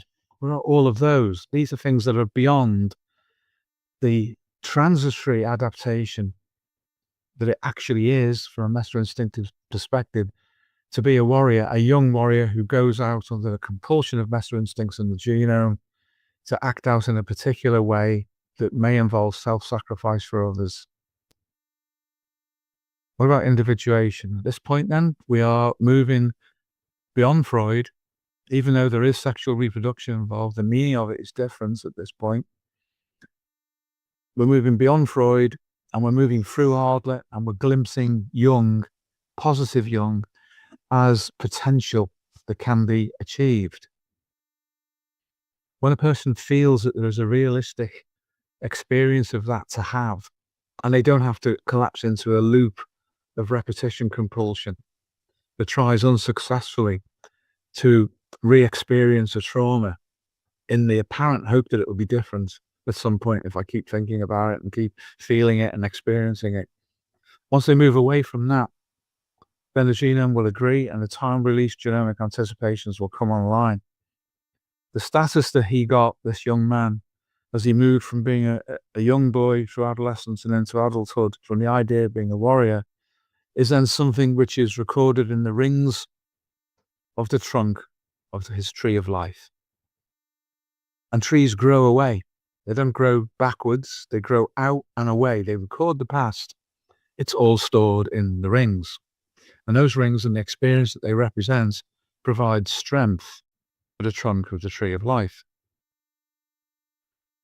So it's important that this young man's tree grows on growing and that he leaves behind the past. Understanding how to communicate what's embedded in those metaphors so it's received is very important, because metaphor can bypass the field of complexes.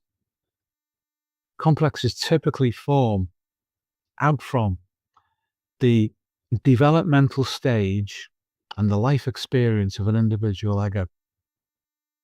This is why Janet said they were partitioned subnuclei of consciousness. In other words, they don't drop in out of the future.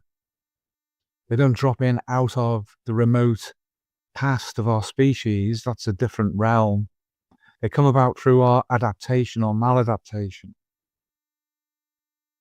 But they do represent experience that's part of our lifespan development.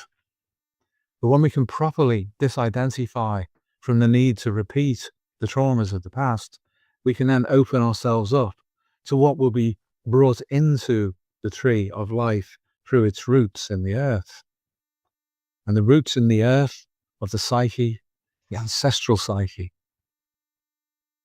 So the sap can rise and heal, even if those wounds are recorded within the structure of the tree.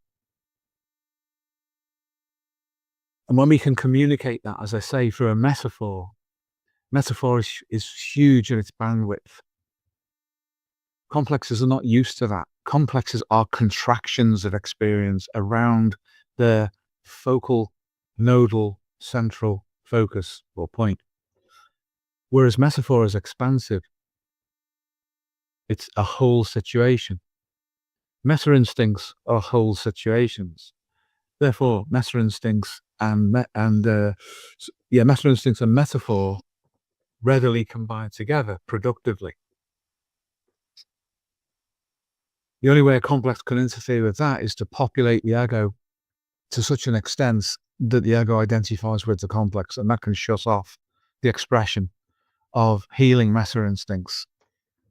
Which is why when we start with this process, we go through a process of disidentification for the ego from them, and then you become open up to the instinctive field as that's released by the genome, and then even the Platonic pressure, which again Michael Levin is talking about, that will bring about the healing and the change that is necessary, as he would say, to learn new competencies, new skills, to do things we couldn't do before. That again contradicts complexes. Complexes are interested in maintaining the past in the present, and a specific version of the past that were the conditions under which the complex formed. And it's not at all interested in anything that contradicts it. So we have to become disinterested in the complex. That is the process of non-attachment.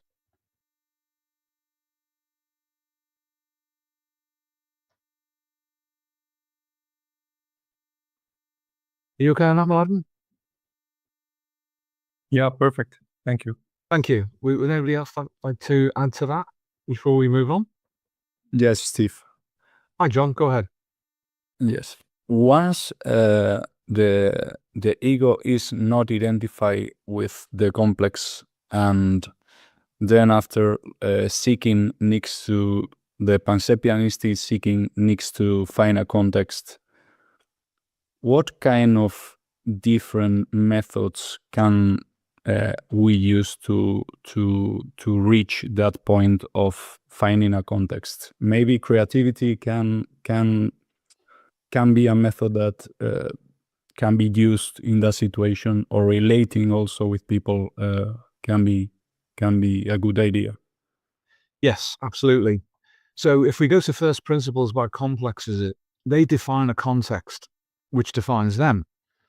And so it's in the interest of a complex to keep the ego within that representational field that defines itself, and it does not separate the ego off from identification with it. That will include any meta-instinct that the complex has corrupted. So it only allows part of that to come through and to be represented. So anything we do that configures differently to the field of the complex contradicts the complex. Now, initially, under usual conditions, the ego will feel anxiety about being anything other than being identified with the complex, because there is a familiarity to it. It's the easy adaptation, actually maladaptation, to go along with that. So the first and absolutely necessary step and stage is to generate an affect-based experience of separation that is positive from the negativity of the field of the complex. And at that point, we can take it in any direction that is necessary that involves an extension of separation and creativity, for sure. Any of the creative methods that we train people in, and any other kind of relationship which is different to being constrained by the field of the complex. That is contradictory to it, and that will bring other things online. But it is so important initially to generate the separation. Otherwise, we are working against the inertia of the identification by the ego with the complex. That's all we ever meet, the repetition of that. So we have to make that separation, and then we can move things on. But ultimately, anything that involves different states of self-configuration are, by definition, altered states of consciousness away from the identified with state of consciousness that the ego had with the traumatic complex. So anything that moves away from that and that can be reinforced. But it's not just like in behavior therapy, external conditioning and reinforcing. It's a superpositioning of an external state which correlates with a positive internal one that itself emerges out from the genome through meta instincts and says, this is a better place to go. This is a better person to be, a better version of you to be. So yes, you're quite right.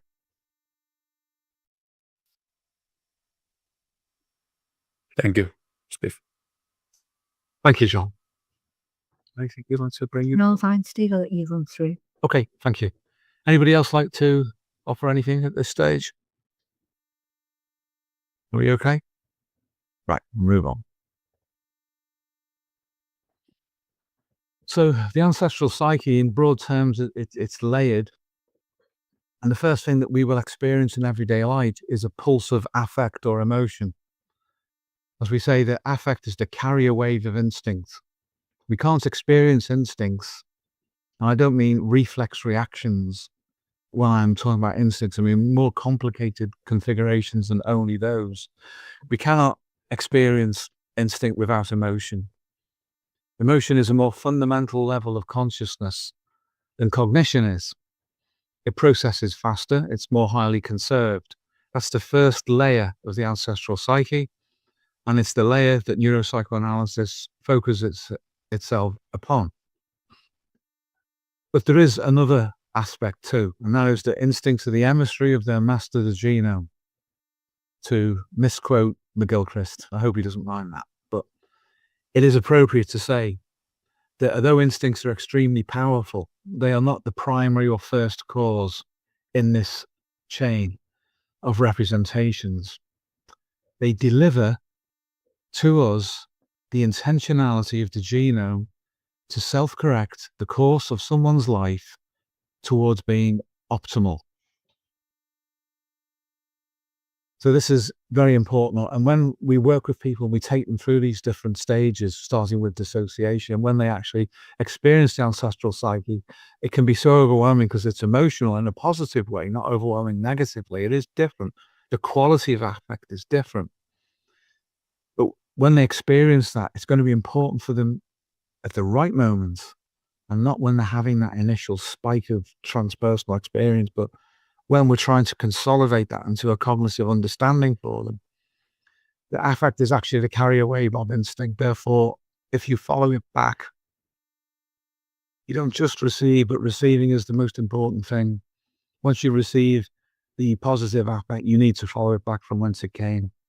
And then you see that truly the emotions are the carrier wave of instincts, and instincts are the emissary of the master, the genome. So the genome then is releasing the capacity for this person to adjust and to be different than the way they were before. Because one of the features of all neurosis, but in particular dissociative trauma, is that people collapse into a self-reference, an understanding of themselves that is defined by the complex and its field. It's as if there is nothing outside of that. They can't experience anything that's outside of that. Everything that they do is to confirm the complex. They're trapped in that loop cognition, which is negative. And they fear emotion because it's as if any emotion I feel now is going to be negative. That's partly down to the complex, which filters and distorts the movement of emotion as the carrier wave of instinct, so it gets misrepresented. But it's also partially because of the intrinsic effort of the genome to break through. So the amplitude of emotion that a person fears that they will feel produces what they will self-report as being anxiety, as if anxiety were an emotion. Our view is anxiety is not an emotion. Anxiety is a drive state to which we attribute an emotion or emotions in order to justify why we're feeling it. That's from the perspective of the ego. From the perspective of the genome, it's a drive state pressure to try to get us to stop doing what we're doing.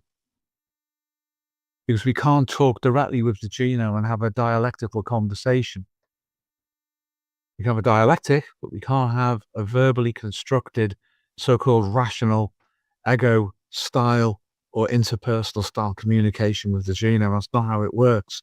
The genome communicates differently through emotional states, through internal representations, and most importantly and fundamentally, through intuition, which is very, very high bandwidth and very dynamic, because intuitions change. They change because they want to, and they change because we react to them. But none of those things are under the control of the ego.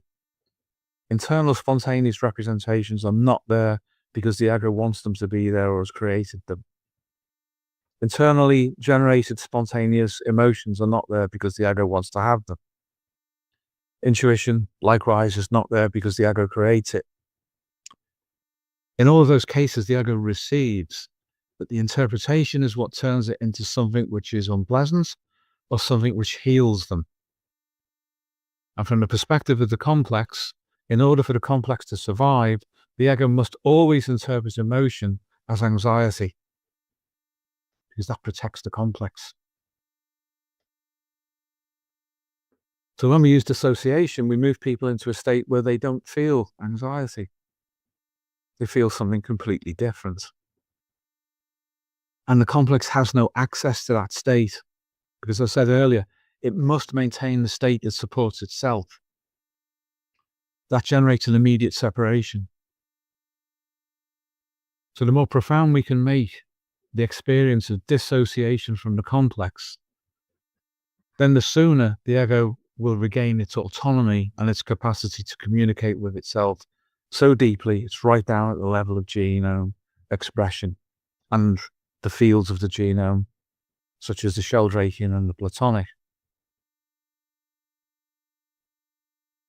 So I hope that went some way towards answering your question there, Jon, as well, because that's a carry on from that.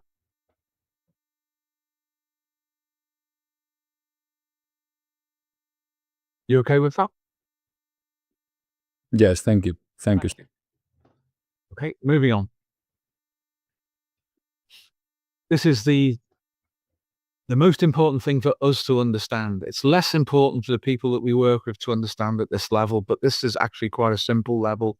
But we don't need to move into it in case it generates a sense of abstraction away from direct experience. But this is actually what's going on. Along the bottom, we have the brain, and we have the DNA, and we also have waveforms of information existing as fields.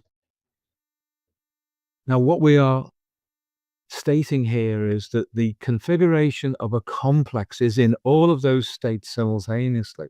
It's within the structure of the brain, it's in gene expression, it's also within field states, and how they join together is a form of superpositioning.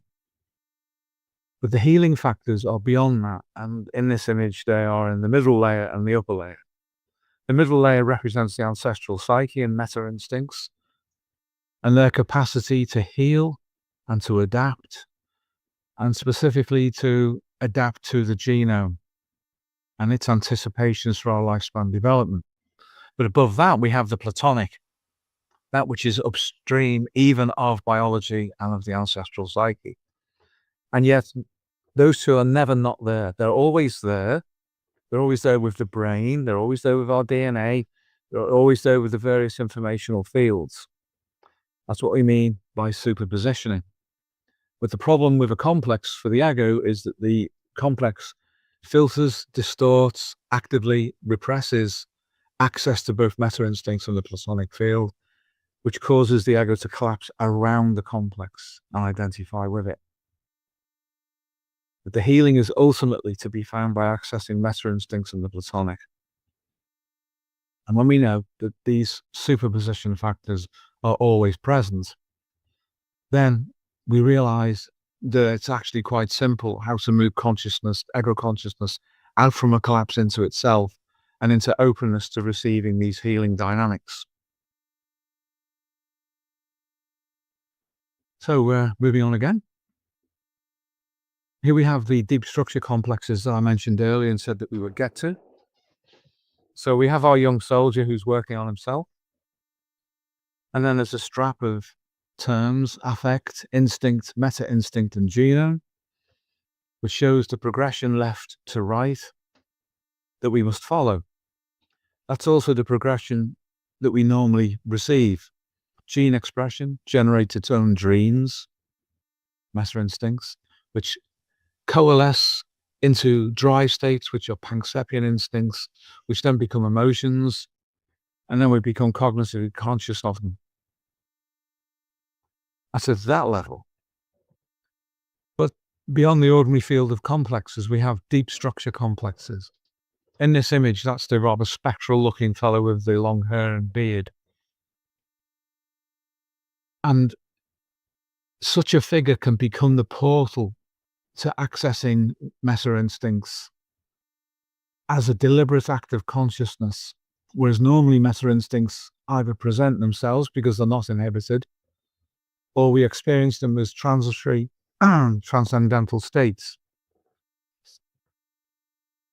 So the deep structure complex then is Janus-faced. It looks towards the ego and it looks in the opposite direction towards the genome. And it's made up partially of what the ego believes to be the reality of itself and of the world, including its learning. But it also, reflects back to us what the genome, pardon the expression, thinks of the ego. In other words, the interpretation of the ego forms one face of the deep structure complex. One of the functions that it serves is actually to prevent an ego which is inappropriately trained and developed from accessing things that could harm not only the ego, but its biology. It's quite possible for the mind to affect the body. It does so all the time, as is the reverse. An ego that is preoccupied with itself won't be doing too much damage in that way. It won't be going where it doesn't understand. It won't be causing effects that it can't understand. But a complex, an ordinary complex, which sits within the ego but also has an extension into the wider complex field and is capable of intersecting meta-instincts, emotions, gene expression, and the like, is something that understands the ego but also understands the wider ecology of the ancestral psyche. So when we separate off from complexes, it's sometimes useful to access a deep structure representation. And the nearest analogue to this is what the Jungians think of as archetypal images on the inside. But there is an important distinction to be made. The archetypal image, which forms a deep structure complex by being borrowed from the culture through the ego's understanding of culture and understanding, say, of a psychological model, will then form a representation that confirms itself on the inside. So that acts as a mirror to keep the ego out. It sees only itself. Or, positively, it allows the ego to approach the unconscious and be tested. The test is, can you figure out that this isn't real? This is not the face of the unconscious or non-ego mind. This is a construct which has been provided to reflect you back to you and what you understand about yourself, and also what the non-ego understands about the ego, that prevents you from going further. Someone who is psychotic has broken down this defensive barrier. The psychotic person's homeostasis is gone. They can interfere with representations on the inside. They can also develop distortions, not only as body dysmorphia, they can actually change their physiology in an autonomous way, autonomous to their own understanding of that, as well as their outer relationships. Someone who is in danger of becoming psychotic should have these kinds of representations to protect them and to protect the whole field of the person. But unfortunately, sometimes, as psychosis can be a progression, then things that are internalized as beliefs and then turn up as deep structure complexes become part of the field of the psychosis, part of the inner representation of the symptoms. It's one of the things that Jung observed with his colleagues at the Berkeley, was things that we would call deep structure complexes, but he would definitely call them archetypes. As I said earlier, we don't see any difference between an archetype and its image. If the image is genuine, then there is a connection through superpositioning between its outer cultural representation, its deep structure complex. It's a complex because it's been created. It's unique to the person, perhaps to their lifespan. And it also interfaces, as I say, with the non-ego psyche as an extension of itself. But when we can access healing deep structure complexes, then that tells us that the psyche is in a state of imminent repair, imminent self-repair. But it must not be a fantasy. We mustn't internally project something. Like think of Jung's wise old man, and I'll put that in there and I'll talk to it. Don't mean that. I mean something that comes from within to without, spontaneously, because that represents the inner world, as well as what the ego believes in. This is formulated or systematized in Tantrism perfectly. The idea of what we first meet as being wrathful deities, but they're not real. They reflect back to us the state of our own ego, our own consciousness and our ignorance. We then see that reflected back to us, usually in a wrathful, harmful form, which is frightening. That's Jung's shadow. But at least the Buddhists, the Tantric Buddhists, know it's not real. They know it's a fiction that's been internally projected. They then say, if you relate to this image, these wrathful deities, in the right way, they will convert themselves into positive, healing, helpful deities. They then become what we could call a psychopomp or a port reeve, a doorway guardian to that which is beyond them, which for a Tantric Buddhist is Bodhisattva or Buddha mind. For the Jungian, that would be the self-archetype. For us, it's the Platonic field. But those differences in theoretical representation do not disguise the fact that they are the same thing, a fundamental human level. So once complex has been cleared out the way, we can then receive images which will take on a natural form and not be there because of internal projection. So when we work as a therapist guiding someone through recovery from post-traumatic stress disorder, this will be very important, because the deep structure complex will also morph into a representation of the future potential of this young man, and then will attract the ego towards it rather than frighten it and keep it out. And that's a really important issue. Is there anything, again, Paul, you'd like to? No, I'll let you move through, see, because those are cards to get through, isn't there? There's quite a few links, Yeah. We'll move through. Yeah. So it's something we need to know about as therapists, and that is something that I've explained before to do with Jungian typology and Platonic field infodynamics. That Jung's understanding of his model of typology, we suggest, was intuitive principally, just like Plato intuited what Plato called archetypes, and that Jung borrowed. Once it went into Jung's personal context, it took on a different meaning on the surface, but deep down they are the same thing.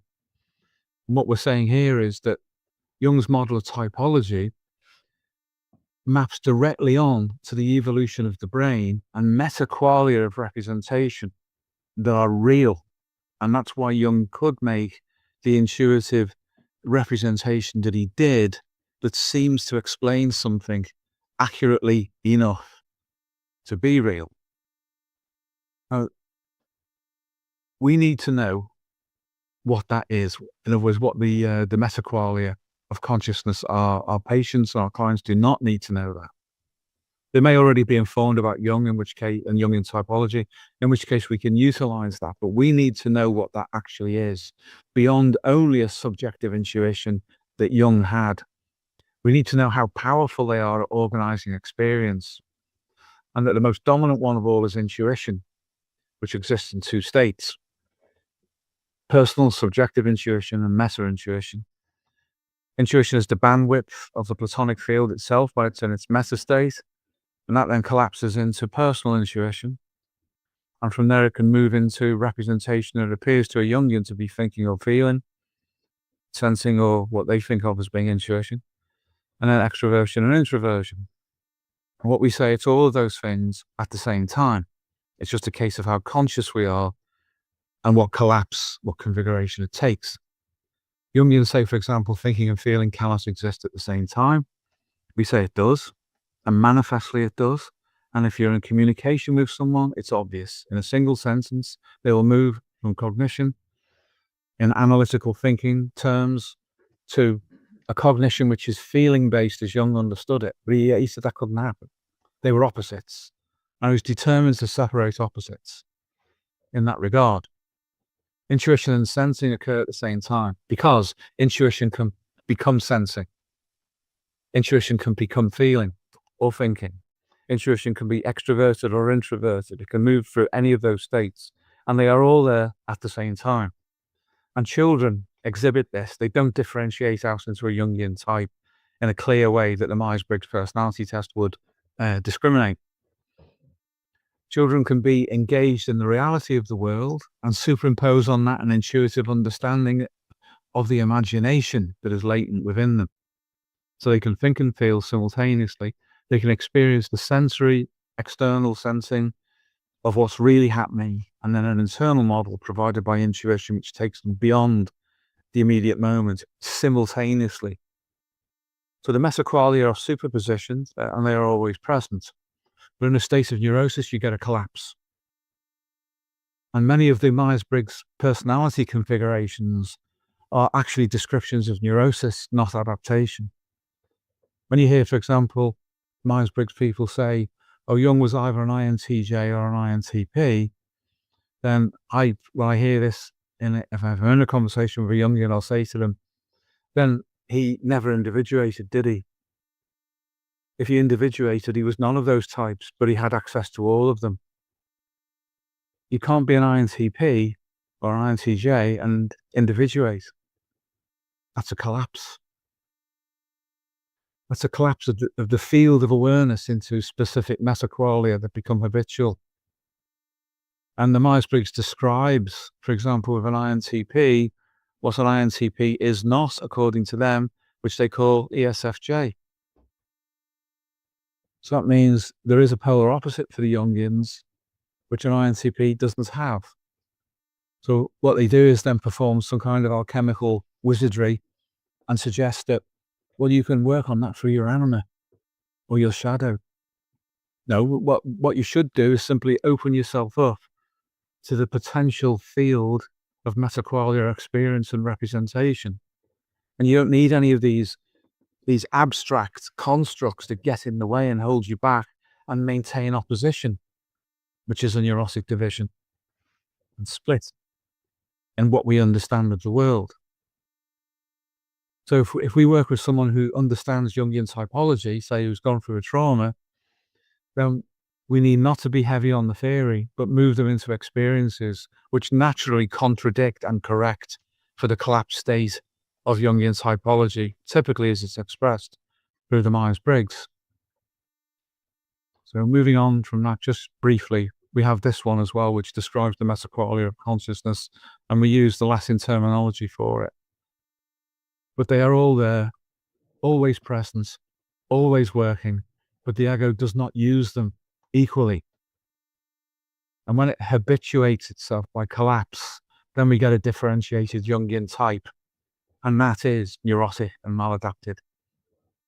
When somebody's been through a trauma, and if they're an INTJ, for example, which has its particular problems, as all the types do, the last thing you want is to keep a person in a state of being an INTJ, but you don't want to turn them into their opposites either, because that brings all sorts of problems in with it too. So it's all about increasing the bandwidth of consciousness, hence these are meta-qualia. Not like Chalmers collapse into specific ones, like there is something that it is like to experience the colour red. The colour red is just the colour red. The context of the colour red is where a meta-qualia and meta-instinctive understanding would come online and immediately increase consciousness and say, are we talking about a red flower? Are we talking about red blood? Are we talking about a red traffic light? talking about a red sky at night. What are we talking about? There's no context. So the context provides the bandwidth of Meta-Qualia that tells us far more than a collapse into a single aspect of it could be. And that's important when we're helping people overcome neurosis, because neurosis is all about collapse.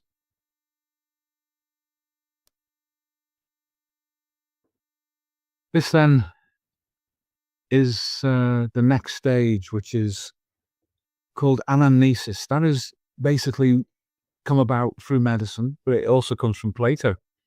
It's very popular in the 19th century, and until quite recently, really, to talk about anamnesis as the case history. It actually means remembrance, the recall. If you remember the young boy when he was finding himself exposed to ancestral memories coming in when he was in the cave, then when he's an adult, he can do the same thing. But now there are people in there. For the young boy, there was only the cave art. There was only that deep, deep representation without experience to measure it against. But here we have an adult. Even the Platonic field is present in the geometric shapes. But there is a group of people, and they are men, and he is a man, and he needs to feel into this. He needs to remember through his genome what it means to be a man beyond being only a warrior. If the world was full of warriors, there'd soon only be one of them left. Be one left standing, and then extinction would follow. But there are other contexts, and it is so important to understand that, even for a young man who has become a warrior because of his meta-instincts. So this is an anamnesis. This is a different kind of far memory that is beginning to coalesce for this young man as a solution, rather than as something which is just an echo in an empty cave from the Paleolithic. This is a living context.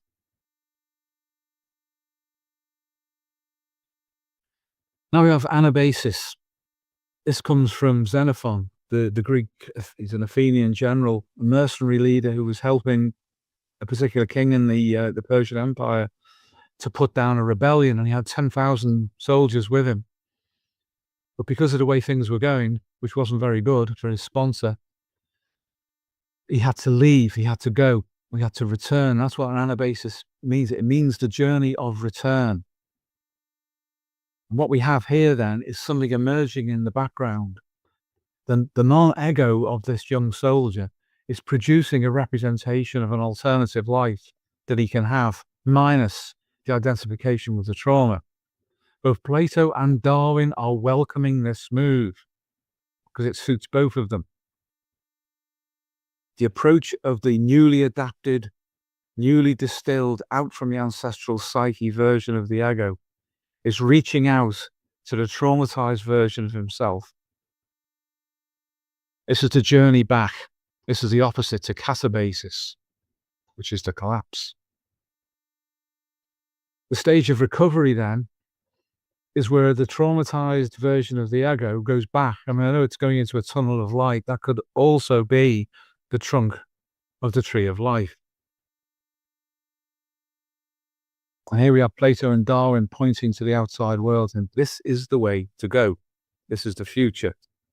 This is not to negate the past. It's not to say that you didn't do what you did. You were brave.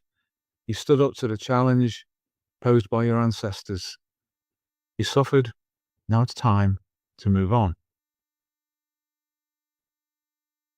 And that could be performing another function, which both Darwin and Plato would agree with. A relationship for life, for the reproduction of the species, for the consolidation of culture and the future. Or maybe he was already married, in which case this would be a rebirth of his relationship, because he wouldn't be bringing the trauma into that relationship. Moving on again, this further anticipation, he has a son of his own who isn't wearing red, he's wearing blue, just as Plato and Darwin do. Innate within the representation of his son should be the far memory of his own experience of those meta-instinctive representations that were in him at that age. He now has the responsibility that his father had. And then finally, the final cause, telos, as in telic. On the left, Plato and Darwin, surrounded by their appropriate fields of accoutrements. On the right, we have Jung and the principle of individuation, which is different for everyone. It was different to him from the perspective of this young man, and vice versa, and to everybody else. That's the main thing about individuation. It is individual, but it emerges out from the collective. We work the root and branch of our own tree of life actively by our engagement with the world and with the process of lifespan development. As he achieves this, he has contradicted the trauma completely. The trauma would have kept him locked in that 1,000-yard stare, schizoid withdrawal, thanatos perhaps too, ultimate form of self-harm. Whereas this is all about the confirmation of the positive direction of life. And this should be our goal when we work with people, is to move them into this state, not because we direct them, but because we assist them to bring this out from themselves. So the victory is theirs. The consolidation, the understanding is theirs. And in a nutshell, rather long nutshell, in a nutshell, that's it. That's how we work with trauma generally, but we've used a specific analogy here to draw that into illustration. Okay, so let's throw it open, guys. See if anybody's got anything to say on this.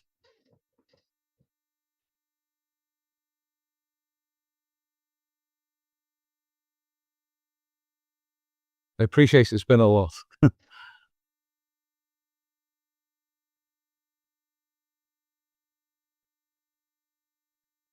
Hi, Stephen, Pauline. Hi, Ben. Not quite. I don't know you now. You have to follow all of you. I've got you. Okay. I need to step away in a minute or two here, but I did want to affirm how well you've laid out a map for healing for those who have suffered trauma, as opposed to what's available out there, in terms of, I worked with a soldier who, by a previous therapist, had been asked to record the trauma story and listen to it while he was driving or things like that. Oh, then we have, attempts at desensitization, trying to desensitize and exposure therapy and all of it. But, what you've mapped out is a profound map, a wonderful map, of hopeful map for healing, so that, people who have suffered trauma, soldiers, police officer, different ways we get traumatized. I want to commend you both for that. Thank you, Ben. And yeah, it's quite a journey, and the goal is that the healing emerges out from within the individual. Yeah. it doesn't, again, people are told, PTSD is a permanent state for the rest of your life now. You'll have good days and you'll have bad days. And, when you have good days, don't get too excited because bad days are coming. Bad days, when you have bad days, don't get too down because good days are coming. So, we've made trauma survivors passive to the whole thing.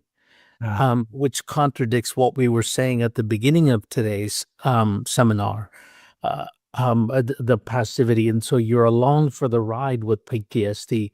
It's very, very discouraging and disheartening. And so that's why what you've mapped out is it works, and you've seen it heal people, and I hope people listening to this will adopt this and pursue this further in depth, to get themselves healing, or other therapists who would be listening to this, that they have a map on how to help people that come to them with trauma. Thank you so much, Ben. And we know that you're going to do this, and you are doing it with people. You're delivering this through your heart. Yeah, thank you. Thank you. You're welcome. Paul, you're going to say? I was just going to say, it's just been, it's really what Ben has said, that for us in our experience, recapitulation rarely works. And in effect, if you put somebody through a process of recapitulation, the chances are you will re-traumatize them. And it's just as you rightly say, Ben, just an endless cycle of, hoping that there might be some recovery, and then setbacks, and then hopeful again, there might, and so on. And that person, that individual, never reaches a completion point, and then it becomes an artifact of the therapy itself, unfortunately. And we found that this works, and it works quickly, and when it does, it moves people on. So that they don't have to keep looking back, they don't have to keep re-traumatizing themselves. I mean, even what you just said about the therapist that you knew who suggested that people do this kind of thing when they're driving. I mean, it beggars belief, doesn't it? If that person who is driving completely reconfigures a traumatic state, they could then go on to kill somebody else quite easily. It's astonishing, the kinds of things that are done in the name of therapy, unfortunately.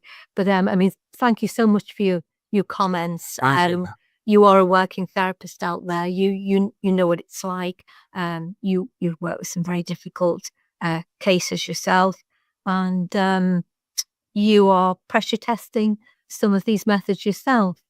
As I say, we found them to be effective throughout our career. That's what we do. But then we are unconventional in that regard. We are. Or we will be considered to be. Oh, yeah. We've been directed by feedback right from the beginning. I won't go into it, but the recapitulation of trauma can be fatal with vulnerable people.